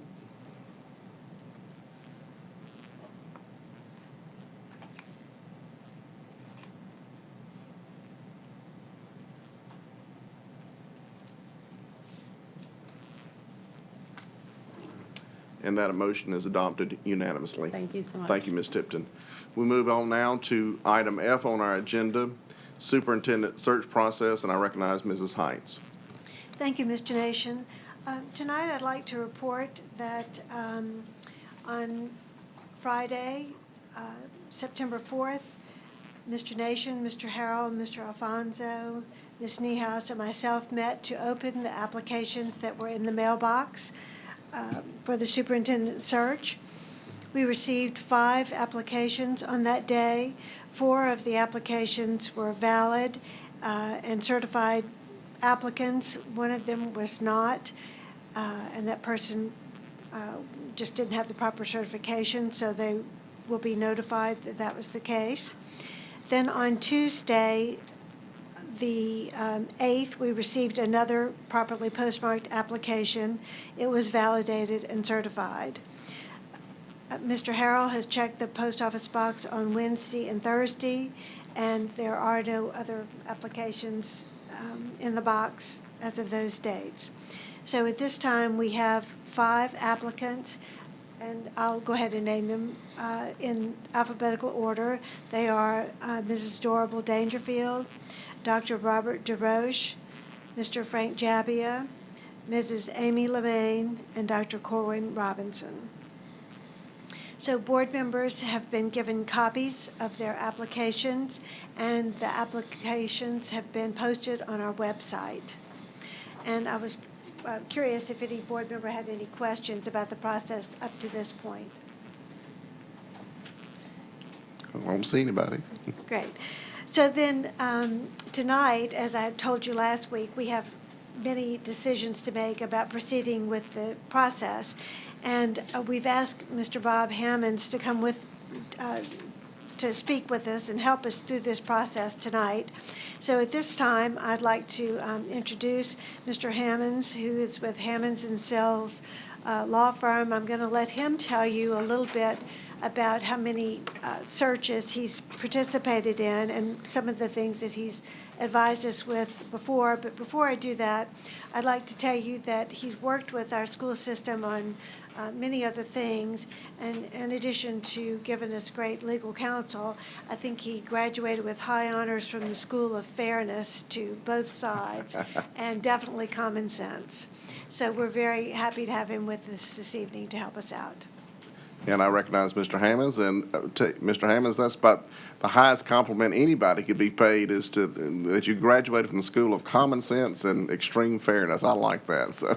Well, and I appreciate that very much. That probably it was because both of my parents were public school teachers. And I was a public school teacher before I went to law school, and married a public school teacher, and my sister's a public school teacher, and brother-in-law is a public school teacher. So every member of my family has been involved in public education for years and years, and I grew up at the dinner table every night listening to stories about what was going on in the schools. So it was somewhat ironic that when I got out of law school, I started representing teachers in school systems. But I always enjoyed it, as Ms. Heinz was kind enough not to mention years, but I did serve as this board's general counsel for many, many years, going as far back as the early 80s. And I know there are people in the room doing their arithmetic in their head as to how old that actually makes me. But let me just say that it's a privilege to be here tonight. I have had the opportunity to be involved in over 200 superintendent searches. I've seen the good, the bad, and the ugly. in these searches. What I would hope to do tonight is to kind of give you the benefit of that experience, to give you some ideas. But what I really like to see tonight is I would like to see some action from the board on certain of these issues, and that we need to do that because we need to establish the rules of the game on the front end so nobody can accuse you of changing the rules as the game proceeds. And so for that reason, what I always like to ask is, as we go through the steps or the decisions that you need to make tonight, that there actually be a motion, a second, and a vote taken on each of these so that these decisions will be reflected in the minutes of your meetings. And if anybody down the road has a question about something, you can go back and look at the minutes to get clarity as to what you had actually decided to do. The superintendent selection process is really, legally speaking, not that sophisticated. There are some advertisements that have to be done. Those advertisements have been completed. Beyond that, you have to wait 30 days before you can make a decision. That clearly will not be an issue here. And then finally, you have to have a decision by a majority vote of the total membership of your board. If you have a 15-member board, that would be 8 votes. Even if you only have 8 board members here, you still have to have 8 votes. And finally, that you have to have a written contract with your superintendent. You do not have to have written contracts with many categories of employees. You do, however, have to have a written contract with the superintendent, subject to being negotiated at the end of the process. Other than that, the entire process is left to the discretion of the board. So the things that I'm going to mention tonight again are the things that have worked successfully for a number of other systems, both urban and rural, both small and large, and both in North and in South Louisiana. The first issue that you're going to need to decide tonight is how many applicants you would choose to interview. You receive 5 qualified applicants who have sought this position. So you have to decide tonight, or I would ask that you decide tonight, how many of those 5 individuals, not whom, but how many of the 5 that you would like to interview. You are not required by law to interview any applicant. And I've actually had school boards who have hired their superintendents without conducting a single interview. I'm not saying that that's the best practice, and I'm not recommending that to this board, but I am saying that it's indicative of the fact that the selection process does not necessitate an interview of any applicant. However, most boards do choose to conduct interviews. The number of rounds of interviews will be determined at some subsequent point of this process. But tonight I'm going to assume that you will want to conduct interviews, and the initial question is, how many of the 5 applicants would you like to interview after having had the opportunity to review the resumes of each of those 5 individuals? Okay. Thank you. Mr. Derman? Well, before I recognize you, Mrs. Hines, did you have anything to add before? No, I was going to make a motion if no one else was. Okay. All right. I was just going to make a motion that we interview all 5 applicants that have submitted. Okay, there's a motion on the floor to interview all 5 applicants. Second by Mrs. Drucker. All right, any comments or questions from board members regarding this motion? Okay, recognize Mr. Green. I just maybe want to have you answer a couple of questions. Sure. Mr. Green, is your mic on? Oh, I'm sorry. It could be related to this motion or maybe others, but in your experience, could you tell us how our process may have differed from others, i.e., how far did we spread this net, and would it have been beneficial at all to have used a search firm? Well, you're asking for my opinion, and I have worked with search firms, and I have conducted the searches without the search firms. I can say that there are pros and cons to each approach. One of the things that I have found to be troubling to me personally is that oftentimes when a search firm comes in, they take from the board certain responsibilities and certain involvement in the process that I think is critical to it. You're going to hear me use the term a couple of times tonight, skin in the game. And what I mean by that is that it's been my experience is that the board members pay more attention to the interviews when they are the ones posing the questions. And they pay more attention to the resumes when they are the ones reviewing the resumes. And also, the search firms do not answer to the constituents. You, as the elected officials, answer to the constituents. And so for those reasons, I have found that in many instances, search firms can be helpful, but searches that have been just as successful, in many instances more successful, have been conducted by the individual school districts themselves. With regard to your net, I asked Ms. Hines just before the meeting where, I wanted to make sure, because that wasn't part of my responsibility as far as the advertising, wanted to make sure to see how widely this had been advertised, and this job was advertised throughout the state of Louisiana. The only major area that it was not advertised apparently was Shreveport because of some issue with their newspaper. But it was advertised in New Orleans and Baton Rouge and Lafayette. Throughout the state, it was advertised at the national level with the National School Boards Association, with the American Association of School Administrators. It was advertised at the state level with the Louisiana Association of School Superintendents, with LSBA. It's been advertised as broadly as, more broadly perhaps, than 90% of the searches that I've seen conducted by individual school boards. So I do think that there's been a very broad search here.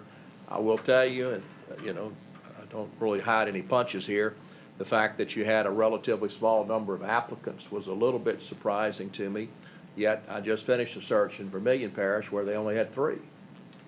So, a lot of that is determined by who are the ones who are applying and whether or not the people who are outside of your parish feel that they have an opportunity to come into a parish and take a job.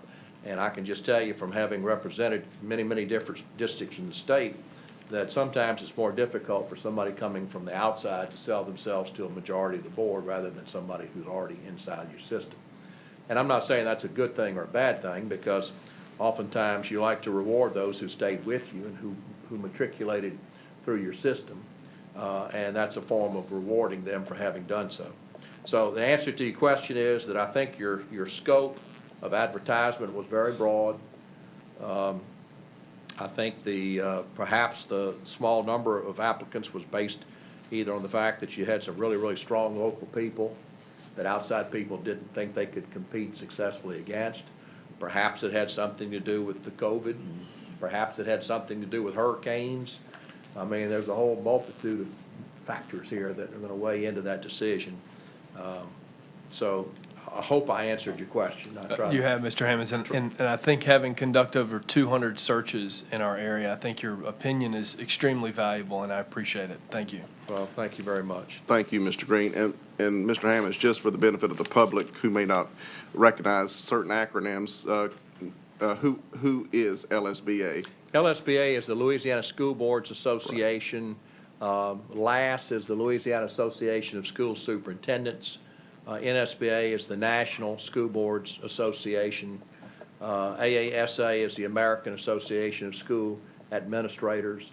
These are all well-recognized educational agencies, particularly focusing in the area of public education, both at the state and at the national level. Mr. Kuzan. Yes, sir, Mr. Hammond. Yes, sir. I think that one of the reasons why we didn't get as many applicants is because of the fact that they had to be, have Louisiana School Board certification. Is that normal, a normal standard procedure in all your, Yeah, they had to meet the qualifications to be a superintendent in the state of Louisiana. That's a minimum requirement for all searches. They didn't have to do anything more than that. Your specifications for the position were as minimal as they could be in order to give you the biggest possible field. but is that normal in all superintendent searches in the state? Yes, it's required by law. Thank you, Mr. Kuzan. Any other questions for Mr. Hammond? And I will say, Mr. Hammonds, as we as you recommended, in terms of the candidates, the applications, they were sealed in a post office box, so no outside candidates knew who was applying, as well as no inside candidates knew who was applying. We didn't know who was applying until Mr. Harrell and I went Friday afternoon, as Mrs. Heights said. And as you will recall, Mr. Nation, that's the reason that I recommended that you use Right. the P.O. box, was for that very reason. It's one of the, of all the things of this process, that was one of the most unique and most fair things we could do, because as I said to you on a conference call, we basically treated it like a bid process, you know, so everything was sealed, so nobody could say, well, I can't apply because Bob's applying and he's a stronger candidate in, you know, with whoever, you know, in the system. So, all right, any other questions for the motion on the floor by the board? All right, any questions or comments from the public? All right. Yeah, yes, ma'am, absolutely. I just wanted to make one more comment, that it was also posted on the Louisiana Department of Education website, so that anyone looking to come to Louisiana would have found the job advertised there. I think we left that one off. Yeah. Okay, thank you. I mean, it was on there, but we didn't mention it tonight, so I wanted to make sure that you knew that was. And I don't want to belabor this, but just, that does remind me of a question I was going to ask, just for clarification for the public. If I'm a superintendent and I'm looking to apply in another district, the places you said that announced, I would go, that's the places I would go to see what positions are open, correct? Every time. Every time. Actually, the newspapers are probably the least effective method Right. of advertising these days, but albeit the only ones required by law. Right, all right, very good. Any comments, questions from the public? Not seeing any. The motion is on the floor to interview all 5 applicants for the position of superintendent. And now the floor is open to vote.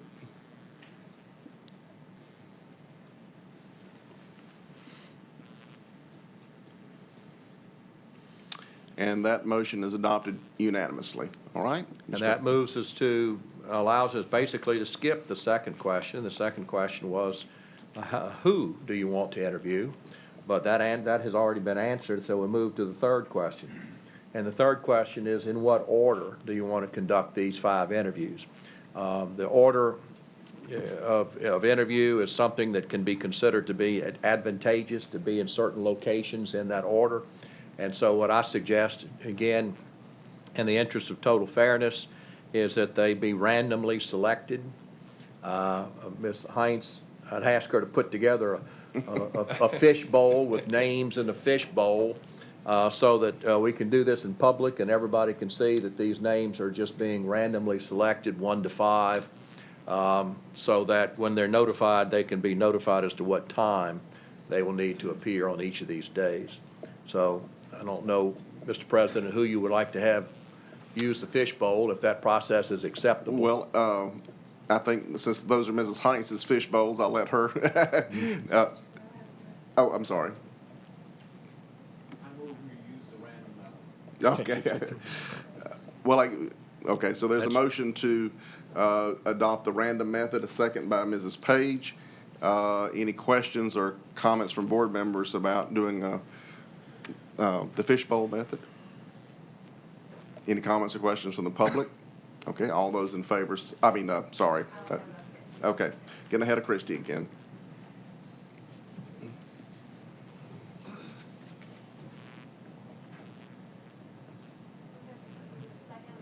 Second was by Mrs. Page.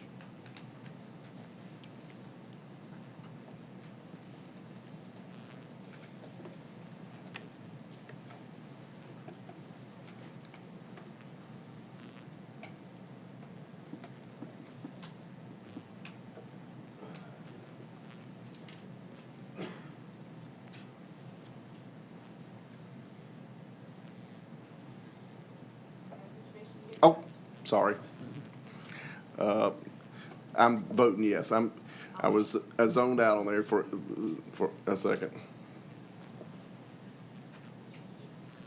Okay, so, and that motion is adopted unanimously. Now we go to the actual selection, and Mrs. Heinz, if you want to do it, or you want to ask maybe Mrs. Richardson to help you since she's sitting there beside you. And we do thank you, Mrs. Heinz, for donating your bowls to us. No peeking. First name selected will be the first one interviewed, and so forth. And Mrs. Richardson picks. Mr. Javier. Okay, Mr. Frank Jabby will be our first one. Okay.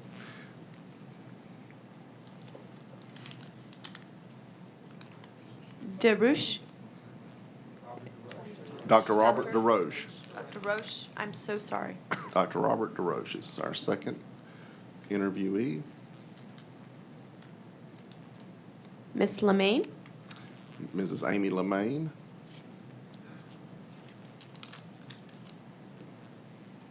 Robinson. Dr. Corwin. Dr. Robinson. Right, Dr. Corwin Think so. Robertson. Last but not least, Miss Dangerfield. Mrs. Dorable Dangerfield. Thank you, Mrs. Richardson, and thank you, Mrs. Hines. All right, Mr. Hammonds? Okay, the next issue then will be to decide when you want to conduct the interviews. My recommendation is that you not do 5 interviews on one night, but if you want to do them in one day, perhaps you could use a Saturday and conduct all 5 in the same day.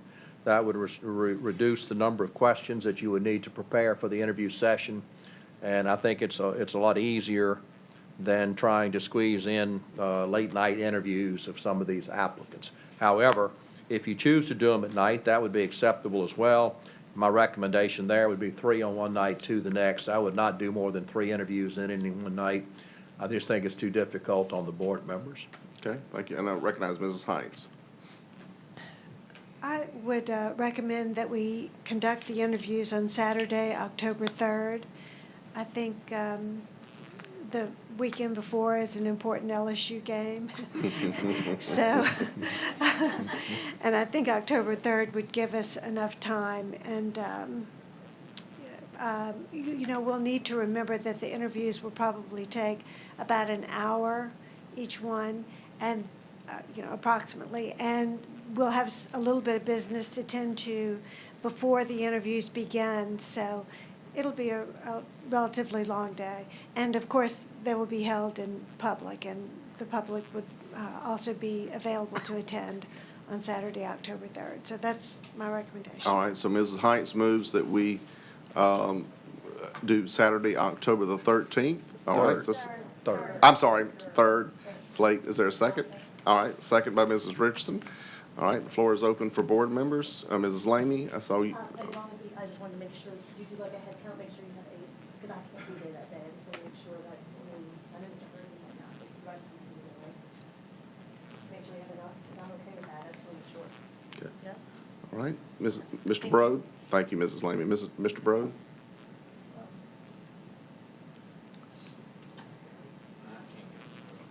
I just wanted to recommend possibly October 10th. I really don't want to push this back, but I won't be here on the 3rd. But that's only me. If the majority of them make it on the 3rd, then so be it. Okay, so as Mrs. Lamey suggested, Mr. Brode can't be here, Mrs. Lamey can't be here. Is anyone else that cannot be here on the 3rd? And no, you can't go to the camp, so. All right. Okay, yeah, I'm sorry. Told you it's late. I'm zoning out here. I mean, I understand the idea of everything being on one day, but, I mean, we're talking 5 to 6 hours Yeah, I don't prolong it. on one day.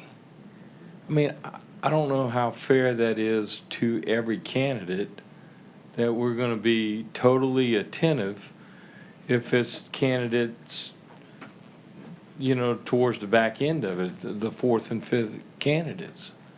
I mean, we may be punch drunk, for lack of better terms, but, you know, by the time we get there, we may not, I don't know. I don't know. I think it may be better if we did it on a weeknight and did 3 and then 2. I just, are you saying we got to have different questions for them? Well, I'm kind of getting ahead of myself, because the interview process, what I'm going to recommend is that each board member come prepared with his or her own burning question, what he or she would like to ask of the applicant, and that they ask the same question of each applicant. But if you do the interviews over 2 different nights, you have to have 2 sets of questions, because you don't want those who are interviewed the second night to have the advantage of knowing what the questions were before they were interviewed. So if you want to split it between 2 nights, that's fine, and it's not uncommon at all. I just did a selection in Natchitoches, where they actually had 14 applicants and chose to interview all 14, and they did 5, 5, and 4 on consecutive nights. So they earned their school board member compensation that week, I can tell you. Did that. But if you want to split it between 3 and 2, that's fine, but if you do it that way, you're just going to need to have 2 burning questions. One to ask the first night and one to ask the second night. Well, I don't think it's gonna be a problem for these board members to come up with 2 questions. All right. Well, I'll recognize Mr. Loop if you want to speak into the. Okay, then we'll recognize Mr. Kuzan. I'm just kind of agreeing there with Mr. Derman there, I think. And if we've already said we've got some missing on the 3rd, maybe let's try during the week, and then maybe they'll be here for at least part of them. Okay, all right, Mr. Kuzan, and then we'll recognize Mrs. Page. I agree with Mr. Derman. I think we should do it on 2 nights. Even though we have to have 2 different sets of questions, I would rather do it 2 nights instead of 1 day. Okay, thank you, Mr. Kuzan. Mrs. Page.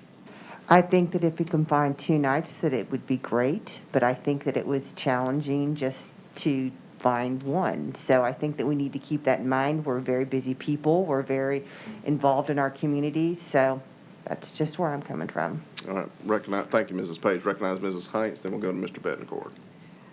I'd like to point out, too, that if we when we finish interviewing the 5 candidates, should we decide that we want to narrow down the field, we're going to have to meet another night after those 2 nights to discuss narrowing down the field and then set further interviews. So, you know, I'm just, you need to consider that by putting it on those 2 nights, it might make it where we would have to meet additional nights too. It's a process, but, you know, I want everyone to be aware that it can get long.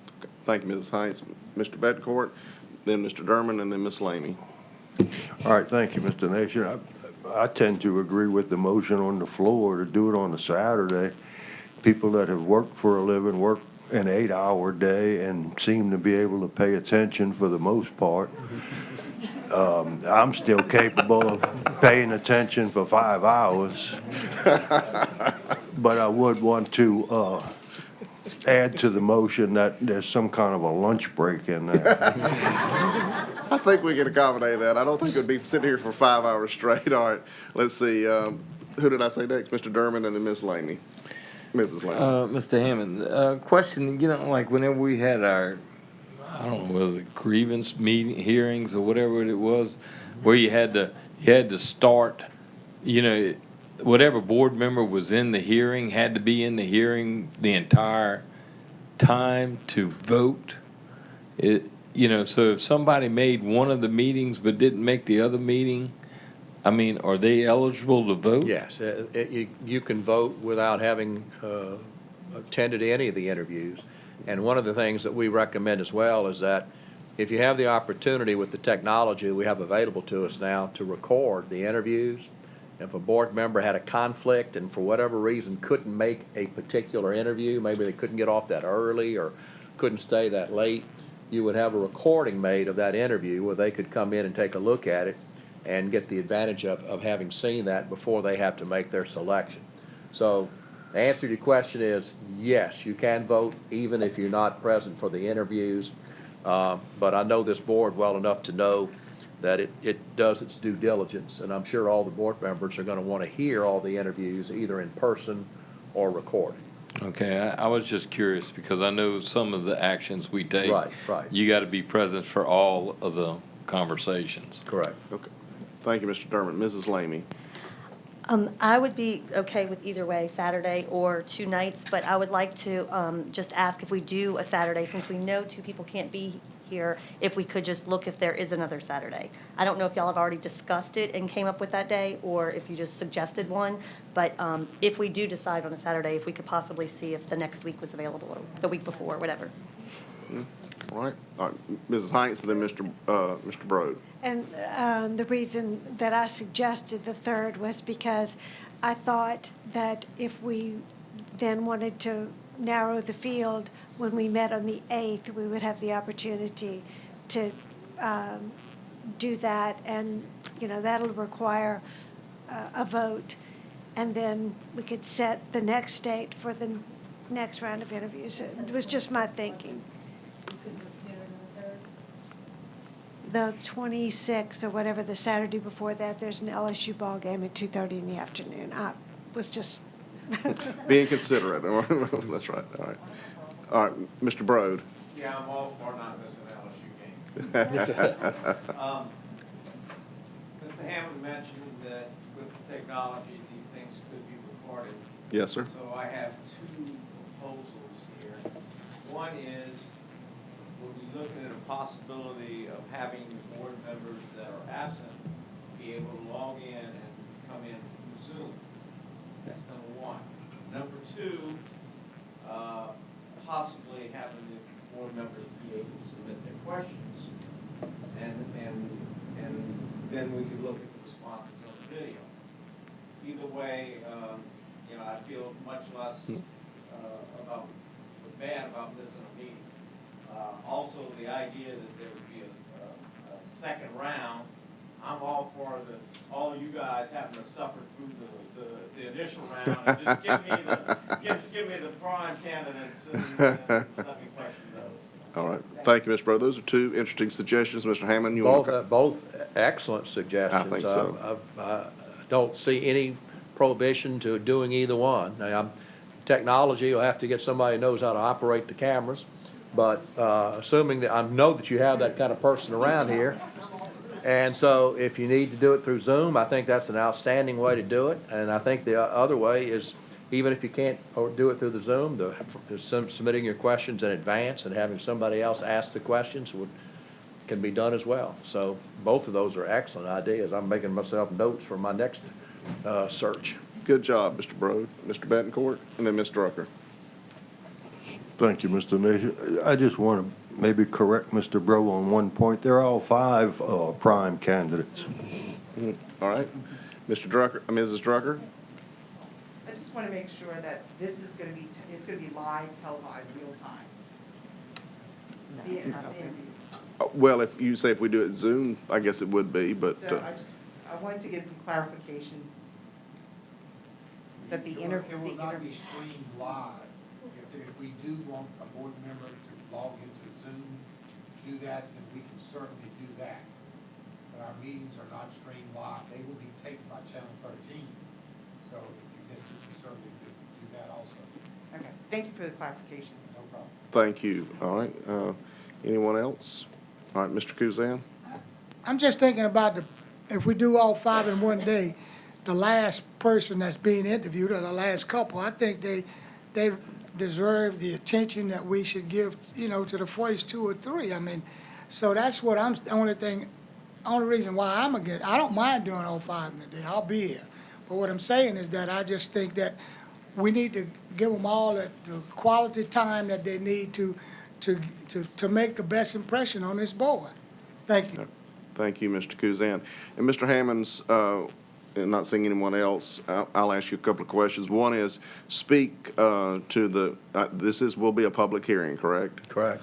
But in terms of the public interviewing the candidates, is strictly the board that's doing the interviewing, and the public is there to witness the interviews, correct? Correct. Okay. That's correct. And so the public would have, if any members of the public wanted input into what was being asked, they would do that through their school board Through representative. their elected representative. Now, some school boards have gone over and above that, but with a 15-member board, I don't know that you want to do Right. that. You know, smaller boards have solicited questions from the public through their website, and the public has submitted questions into the website, and then somebody has gone through the list to see if there's any common threads, you know, are there any common questions that have been asked by several different people, and have asked as many as 2 questions generated by public response.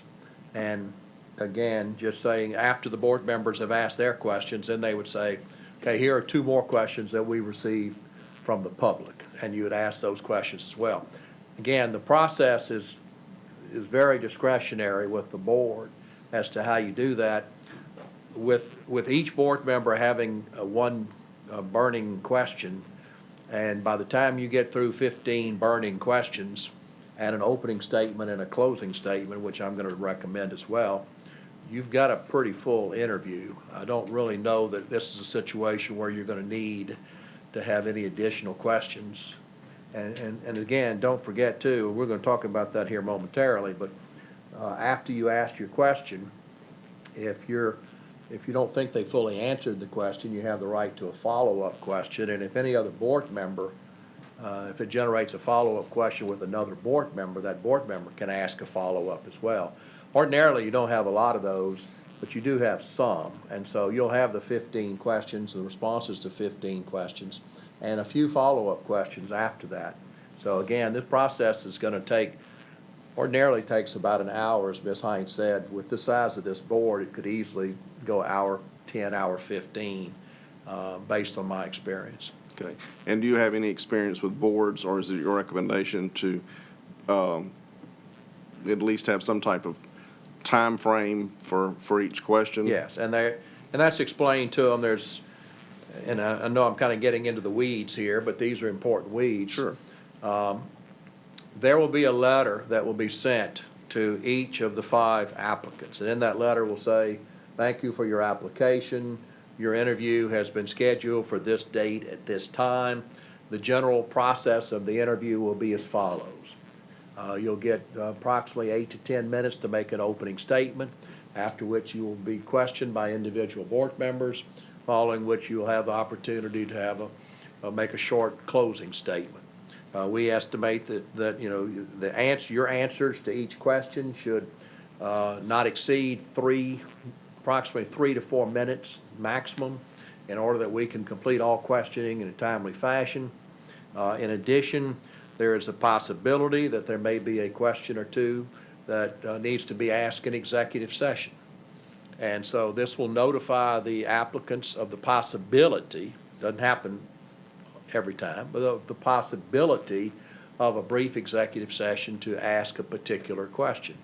And, I'll give you an example. If you had someone who had applied, and again, I don't know if that's the case here, but then it may be a bad example, but I've had situations where people have applied for jobs who have been non-renewed or terminated from other jobs. And somebody wants to ask about the nitty-gritty of the previous situation, but it's very awkward to do that in a public meeting. And that's the type of question that relates directly to the competency of a professional that may generate an executive session. So we write the letter, the form letter that I'm describing is written broadly enough where if you had a particular candidate and you had a particular question of that nature, you could ask, the board could ask for, or a member could ask for a brief executive session to pose that question. Now, don't forget, it takes 2/3 vote of the membership of the board to go into executive session. But this letter gives you the opportunity to do that. And if I may, Mr. Nation, while I'm speaking, one other comment I wanted to make too, and that is, we haven't gotten to this point yet, but you have 5 internal candidates at this point, and many of you know probably all 5. I mean, I'm just guessing that. But they all submitted applications with references, and someone is going to be needing to do background checks and calling of references. That's where I said, remember the phrase skin in the game, because I'm going to suggest here in a few moments that those background checks be conducted by teams of school board members. And you have 15 members and you got 5 applicants, and so 3 board members would be assigned to a team, 3 to investigate A, 3 to investigate B, et cetera. The reason I mention that now, however, is that the reports of those teams need to be made to the board members before you begin the interviews. So whatever day that you pick to start these interviews, you're going to need to leave an hour or so on the front end of those interviews to get the reports from the teams, because that team could discover something in its background check that might engender a question during the interview. So what I'm going to suggest, again, going back to Mr. Derman's suggestion about maybe doing it up, splitting it, I don't know that I would do 3-2 what I'd probably do would be 2, 3. Because if you're gonna take an hour on the front end to get the reports from the committees, do that and do 2, and then you've got a total 3-hour meeting, whereas the next night you do 3, and then you have a 3-hour meeting. I'm also not going to recommend that when you finish the interviews on the second night, you make any decisions that night.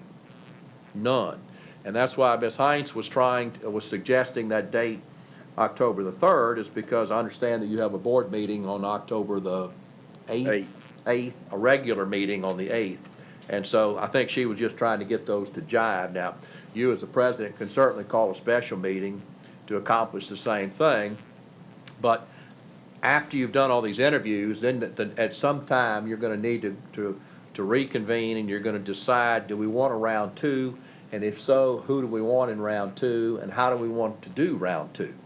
So those decisions have to be made, but they should not be made immediately upon the conclusion of the interviews. You need to give some time, think about it, look at your notes, get the calls from your constituents, put some thought into it before you get to that point. So I think the reason that she had selected that particular date was because of the fact that you already had a scheduled meeting coming up. But you can do it just as easily through a special meeting. It just would again necessitate another board meeting where you'd have to come down one more time to take care of your business. Okay, thank you, Mr. Hammond. Mr. Derman? I'm sorry for all these questions, but Bob, when we're talking about the interview process with the individual applicants, are the other applicants, I don't want to say sequestered? Yes. Or That's whatever. A good term. That's a good term, sequestered. I mean, while we're interviewing and going through, this process, like you're talking about, coming up with different questions, because, anybody that's a public meeting, they could be sitting in here and then go, even if they're not in here, they could go tell them, well, they asked these 15 questions. In the interest of total fairness, not only are they sequestered, but their cell phones are taken away from them. There's not going to be anybody texting questions to any other applicants. This is going to be as fair and above board as it can possibly be. What I always say when I do these searches is, at the end of the search, there's only going to be one person happy. But I don't want anybody else to be in a position to say that the process wasn't fair. Correct. That's why we pick out of a fish bowl. That's why we do this in as transparent a fashion as possible. Again, you're only going to have one happy person at the end of the search, but you shouldn't have anybody who can complain about the process. Okay. Thank you, Mr. Derman. All right. Any questions? I think I already asked questions for the public regarding the motion that's on the floor, which is to set the date for the interviews as Saturday, October the 3rd, 2020. Okay?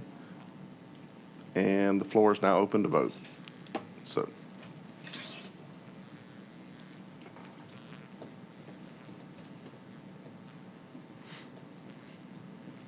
And the motion is adopted, 10 yeas, 2 nays, and 2 abstentions. Okay? Mr. Hammond? The next question then will be, where do you want to conduct the interviews? Do you want to do them here? Do you want to do them in another location? That's up to the board. We just need to know for the letter that's going to go to the applicants where to tell them to show up. Okay, Mrs. Hines? I make a motion that we conduct the interviews here in the boardroom. Okay, is there a second? All right. Second by Mr. Derman. And lunch is provided. That's right. All right, Actually, that's floor- one of my recommendations, is that there be lunch provided. All right, the floor is open to, for comments or questions by board members as to where. Did I hear Porter? All right. Okay. Any comments or questions from members of the public? All right, not seeing any, so the motion on the floor is to set the location of the interviews at the C.J. Shane boardroom. All right, the floor is open to vote.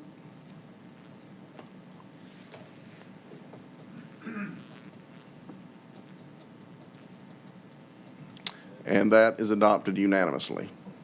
The next issue then is one we've already discussed in some detail, and that is, how do you want to conduct the interviews? And they can be done in a number of different fashions.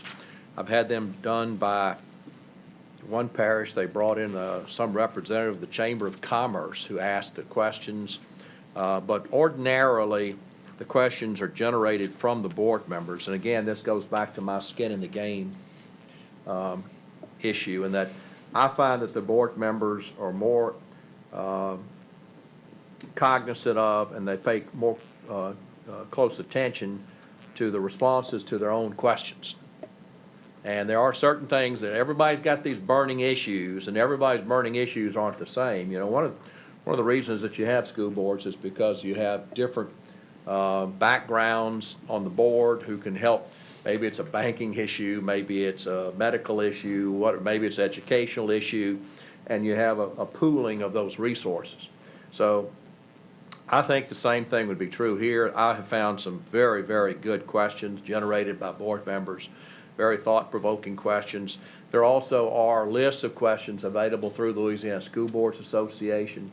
If you need to check with them to see if they have any sample questions that you might want to look at and consider to make your own. But my recommendation to you would be that you ask your own questions. And that, again, if you're going to do all the interviews in one day, as you've just voted to do, you'll only need to have one burning question with one possible caveat. And that is that with 15 board members, there is always the possibility that 2 of you will show up with the same burning question. And so what I recommend to you, there's 2 ways to handle that process that I have used. Both have worked effectively. One was that each board member would put together his or her burning question, and they would all be submitted to the president only for the purpose of making sure there was no duplication. And if there was a duplication, then the president would say, well, 2 of you have the same question. Would one of you consider changing your question or asking another question? Now, that puts some additional responsibility on the president because there is an alternative way to do that. And the alternative way to do that would be for each board member to come in with 2 burning questions. And if your number 1 burning question was potentially asked by another board member, then you at least have a fallback question available to you to ask so that there would not be duplication of the question. So again, both the ways have worked effectively. It's just inevitable, particularly with a board of this size, that you're probably going to have some overlap. All right. Do we want to? Yeah. I'm thinking about lunch again. You're providing it, right, Mike? Right, I know where I'm getting mine from. But I make a motion that each individual board member come up with a minimum of 2 questions, possibly 3. And then that way they keep them to themselves and they're available to change their question if need be. All right. Motion on the floor, the second by Mrs. Page. Any comments or questions? Well, I'm sorry. Sorry, Mr. Kuzan. I heard her first. Any comments or questions from board members regarding Mr. Derman's motion? Any comments or questions from the public? Okay, so the motion on the floor is to, that each board member come with, the motion on the floor is to set regulation on how to conduct the interviews, which is to bring 2 or 3 burning questions, and then, and so we won't have any duplication. Floor is open to vote.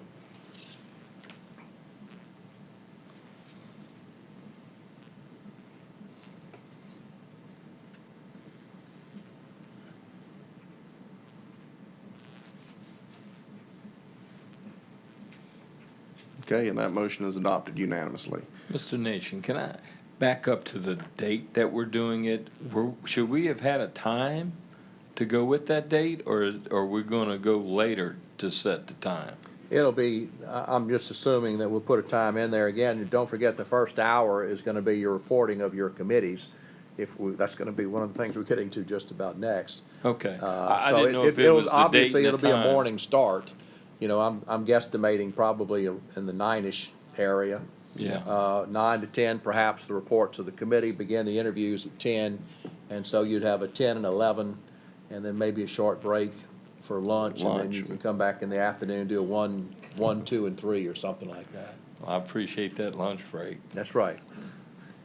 Well, I was just curious about the start time because it wasn't identified, and I Good didn't know question. if we were gonna go back to it or if it was coming up. Point well taken. Yeah. All right, and I'm going to pass the gavel for just a moment to Mr. Harrell, let him, as the vice president, because I need to take a break myself. So, Mr. Harrell, you're in charge for just a minute. Well, let me move Thanks ahead. for the heads Let me move ahead to the next issue about how you want to conduct the interviews. My recommendation is that to the greatest extent possible, all interviews take place in public. You do have the right to do all these interviews in executive session. You can do the whole interview in executive session if you want to. But it's been my experience, the big buzzword now is transparency, and I don't know that anybody knows exactly what that means, but in my mind, what it means is you interview people who are going to have a very public position, and the superintendency is a very public position, should not feel uncomfortable answering questions in public. And I think the general public should have the opportunity to, if they choose to come to the meeting and sit in on the meeting, to hear the various applicants speak and promote themselves, which they have to do, obviously, in this kind of a situation. Save and except for those very personal questions like I mentioned before, where you might have to sneak in for a quick question or two. But I'm certainly recommending that these interviews take place, particularly at the first level, being public. Now, if you got to a second level, well, maybe you might look at a little bit more, or a larger part being in executive session at that point, because you've really started to narrow down and you're going to want to ask some more burning questions that perhaps are more personal burning questions. So my recommendation would be for the first round, you do as much as possible in public with these interviews. Mr. Luke made the motion. Do I have a second? Mr. Kuzan, is that you seconding? Ms. Hines seconded. Any questions? To have it transparent.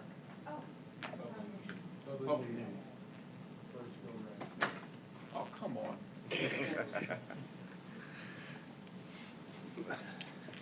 Any questions from the board? Yes, sir.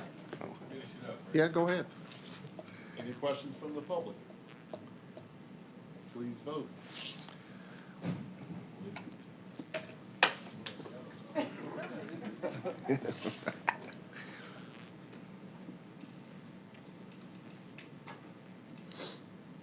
You want to read the vote, Mr. Harrell?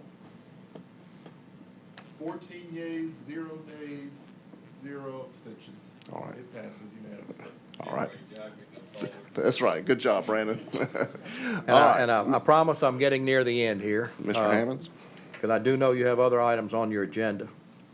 The next thing is something we've talked about already, and that's the background checks.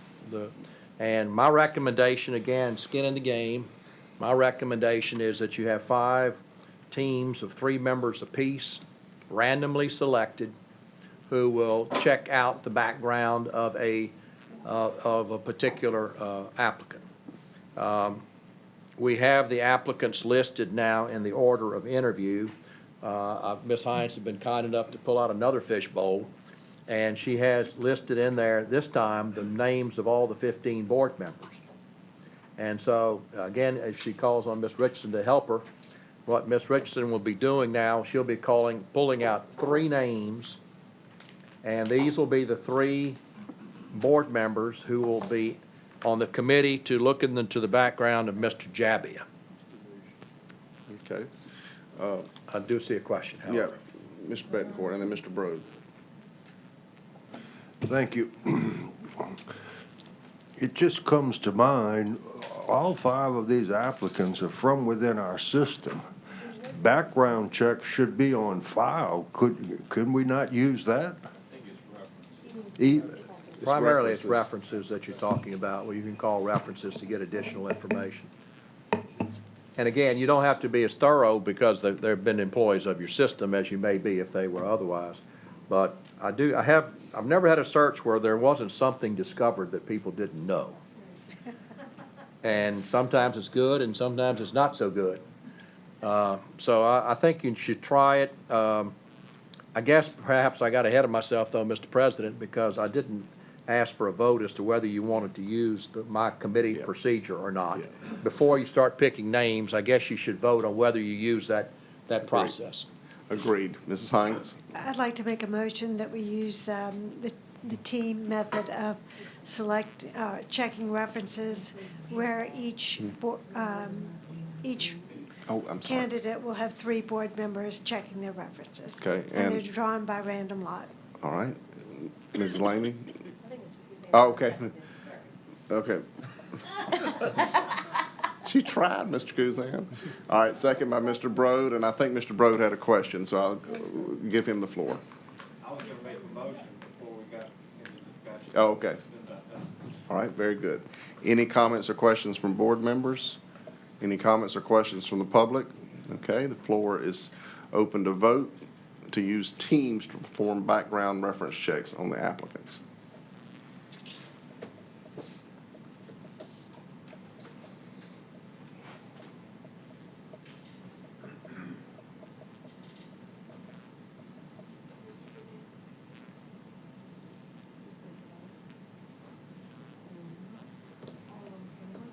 And the motion is adopted, 12 yeas, 2 nays, and no abstentions. Okay, so, Point of clarity for Mr. Hammonds, because Sure, the Mr. question Green. came to me after the vote. But do you recommend our teams, each 3 members, contact every reference, or split those up so we all get a different perspective, maybe? Or what's your good question. Ordinarily, I don't want to call them committees, the teams would meet or talk to each other for maybe 5 minutes and say, why don't you check this one, and you check this one, and you check this one. We'll get back together and put together our own little report. Okay. I mean, that's up to each individual team as to how you want to do your business the most efficient way. But one of the reasons why, again, I recommend the fishbowl is because I don't want anybody thinking that any of the teams were imbalanced one way or the other toward any candidate. It's strictly luck of the draw as to who is going to be working with whom on these teams. Again, in the interest of absolute, total, fundamental fairness. Okay, Mr. Betancourt? Yeah, Mr. Hammonds, another question about these little 3 teams. And we converse and all by phone, where we're not getting in trouble with this rolling quorum situation and No, gonna be because accused of all that kind of stuff? No, because this is a situation where there are no 2 teams talking about the same person. You know, so if you had various teams all interviewing the same person, you may have that situation that would arise. But since you're 3 doing one and 3 over here doing somebody else, then that's not a problem. All right, are we ready for Mrs. Richardson to draw the names? And again, I just looked at the order that you had selected before, and so I would just say, I would use the same order, and the first 3 names would be the team for Mr. Jabbia and so forth down the Okay, list. it's fine with me. All right. Did we vote on Mrs. Richardson being the one pulling? Mr. Betancourt. Actually, Mr. Betancourt is up. All right. Mr. Derman, Yeah, we better have somebody good come up there. Ms. Hines. All right, so, uh-oh.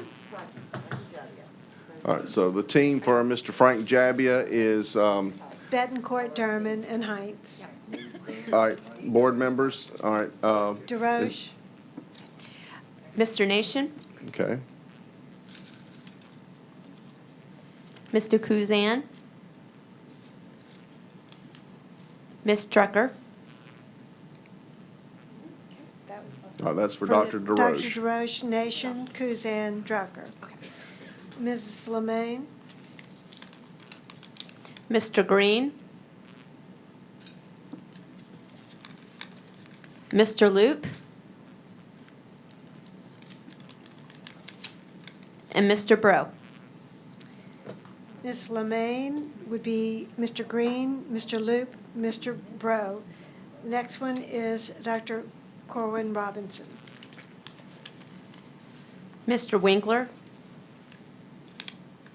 Miss Page, Miss Lammy.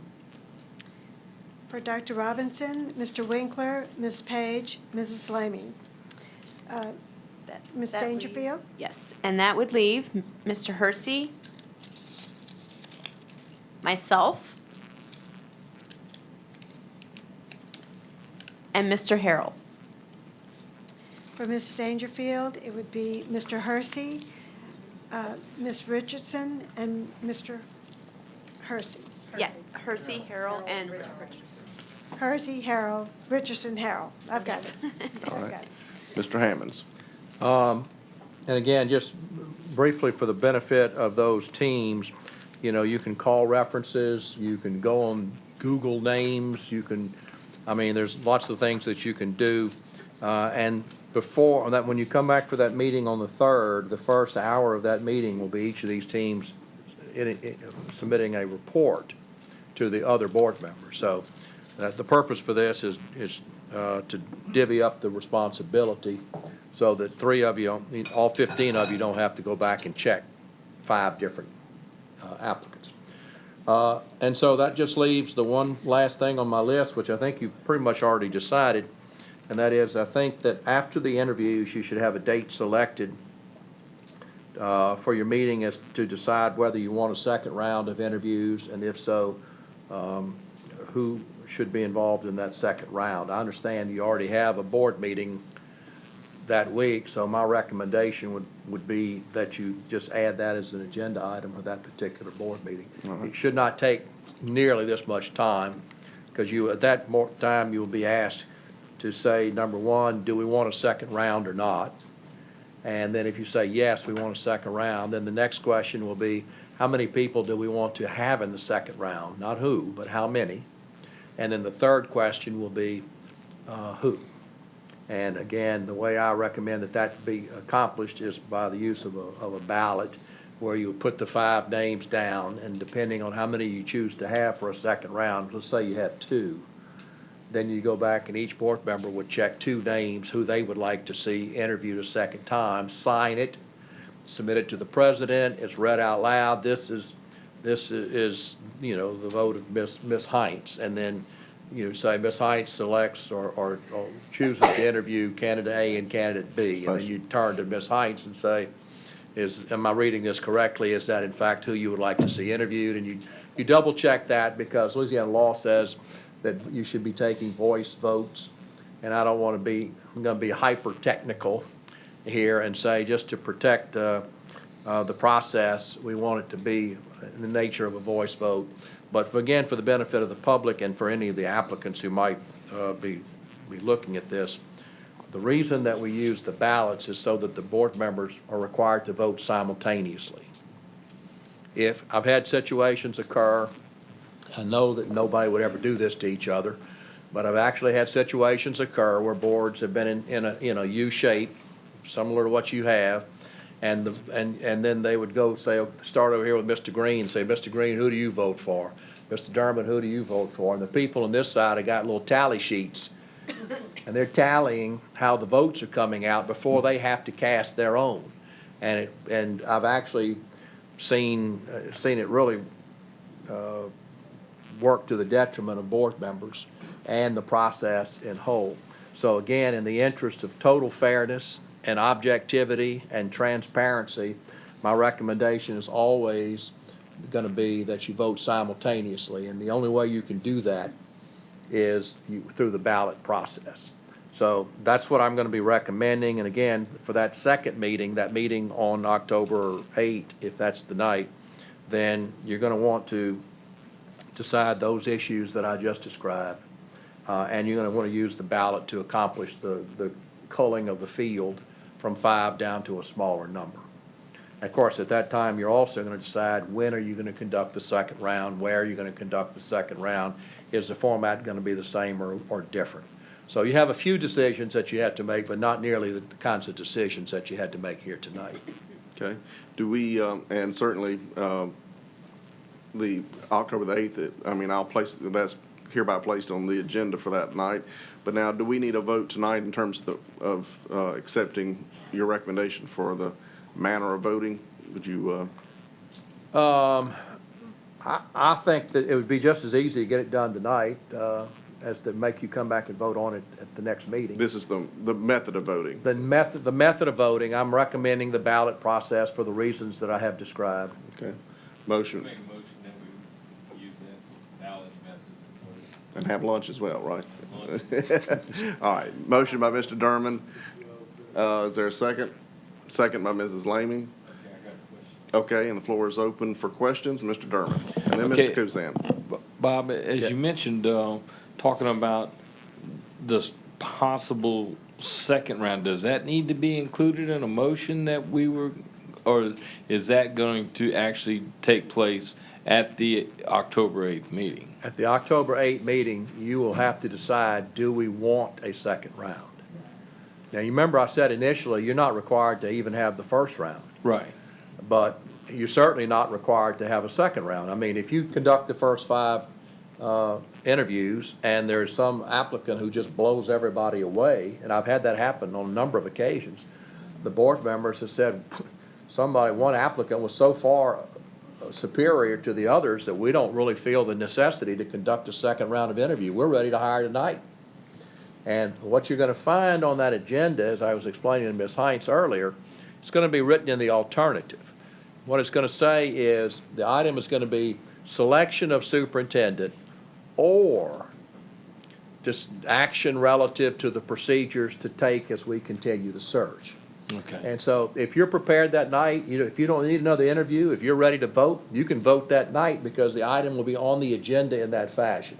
If, however, you want to have a second round of interviews, that would be your opportunity to vote to do that, and then to select who would be included within those Okay, interviews. so that's how the item is gonna appear on the agenda, and and my motion is that it be through ballot form.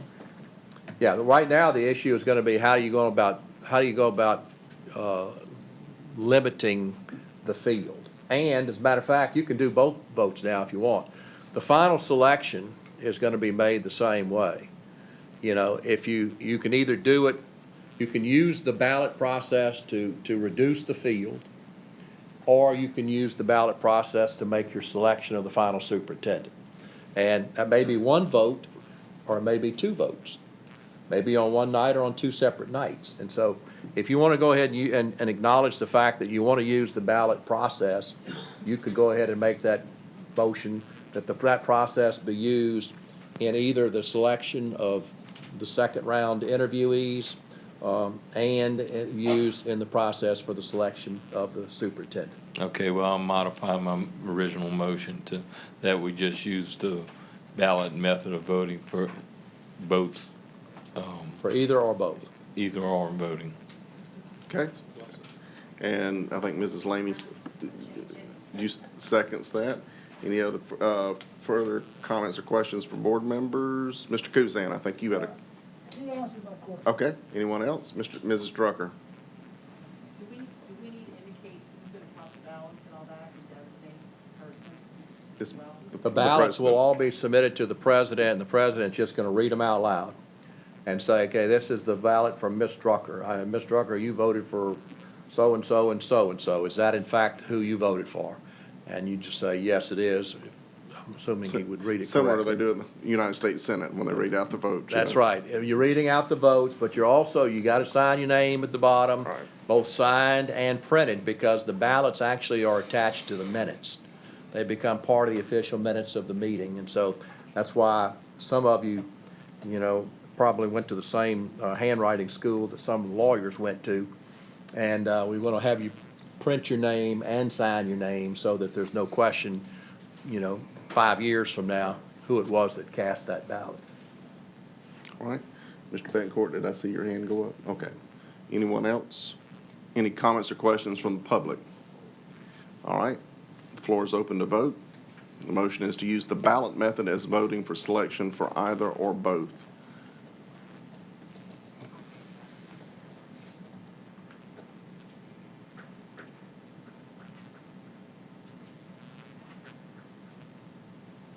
And that motion is adopted unanimously. And Mr. Hammonds, will you join us again that night on the 8th?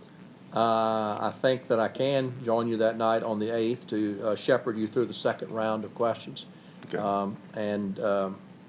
As far as tonight is concerned, I think that's really all the questions that have to be answered. I know it took a little bit longer than some of you may have hoped, but I think what you're going to find by handling these issues on the front end, it's going to expedite the whole process, and you're going to find that it's actually going to work much more smoothly than you might realize. I'm happy to answer any other questions, though, tonight while I'm here. Are there any burning questions? Any All more burning questions? That's right. Mr. Derman wants to know about supper, maybe. Yeah.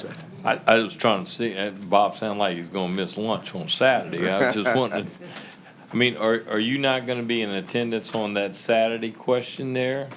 Well, Which is I haven't been October. asked to be there that day. I'm really scheduled currently to be out of state on that particular day. I don't really have a big process in the questioning of the applicants. Well, and that's my next, I mean, is it beneficial for you to be there on that particular day, other than the fact that we're basically asking the questions, or you need? The only time I think council may be helpful would be if you got into one of those very narrow areas that necessitated an executive session.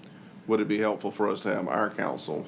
I think it would be helpful for you to have counsel there to help you with the issue of executive session. Okay. That would come up.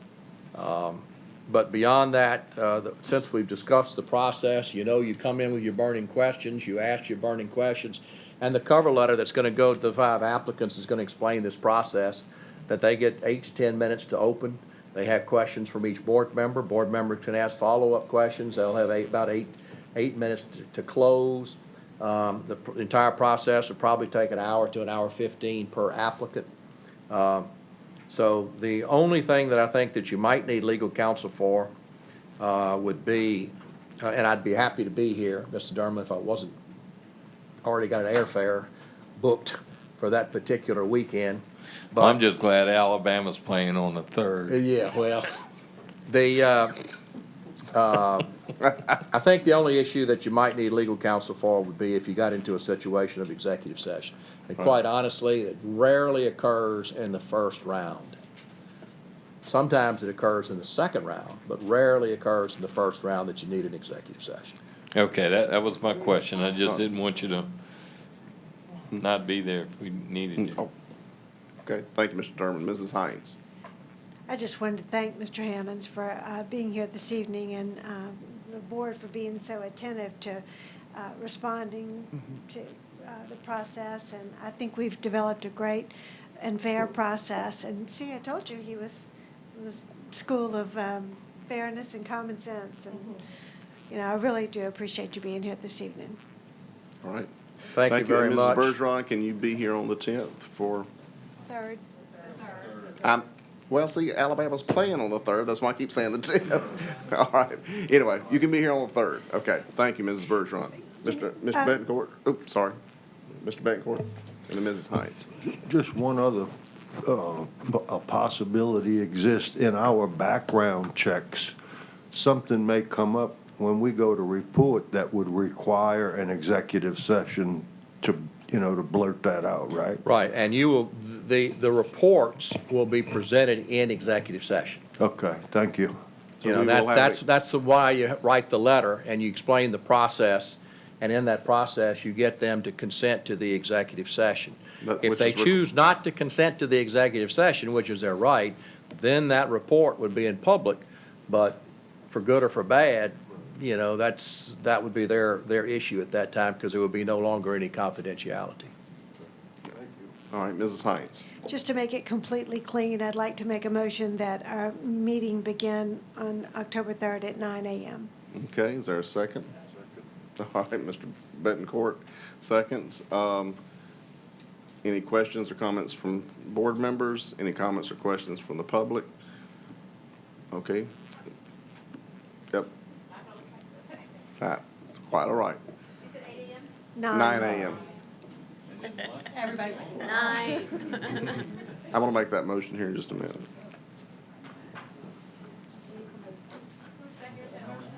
Mr. Betancourt.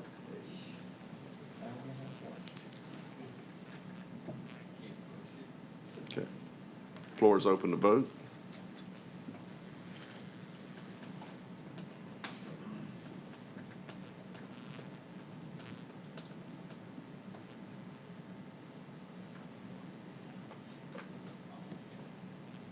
All right, and the motion is adopted, 13 yeas, no nays, and 1 abstention. All right, Mr. Hammond, thank you. Thank you all Safe very travels much. back to Baton Rouge.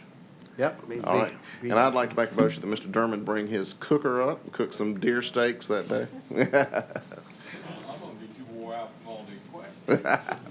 All right, moving on now to, we do have one other item of business, which is also a big ticket item, and that's approval of recommendations from the committee as a whole, meeting for Business Affairs Administrative held September the 3rd, 2020. Mr. Green. Thank you, Mr. President. The committee recommends acceptance of resolutions adopting the interim superintendent's proposed budgets for fiscal year 2020 through 2021. And, all right, you move? I so move. All right, is there a second? Second by Mrs. Drucker. All right, any comments or questions from the public, from the board? Any comments or questions from the public? All right, the floor is open to vote.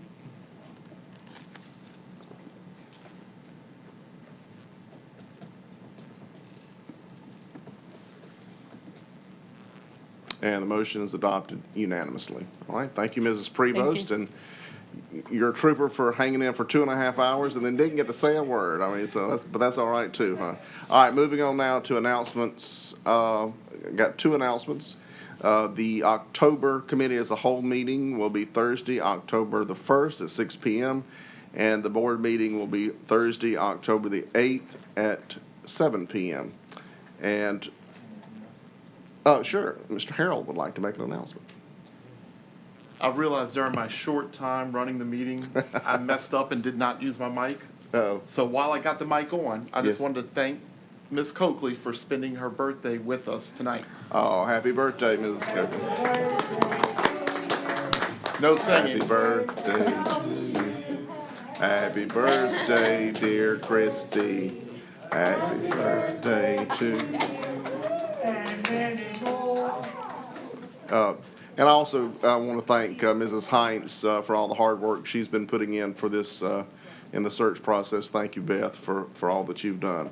All right, so we do have an executive session has been requested pursuant to Louisiana Revised Statute 42:17A2 to discuss the following matters that are on the agenda. Is printed. I won't save time from reading them because you can see them. Is there a motion to go into executive session? Motion by Mr. Broad, second by Mrs. Drucker. Any comments or questions from the board? Any comments or questions from the public? All those in favor say aye. Opposed by like sign. We're now in executive session. Ask the public to vacate the room, and we will take a short break.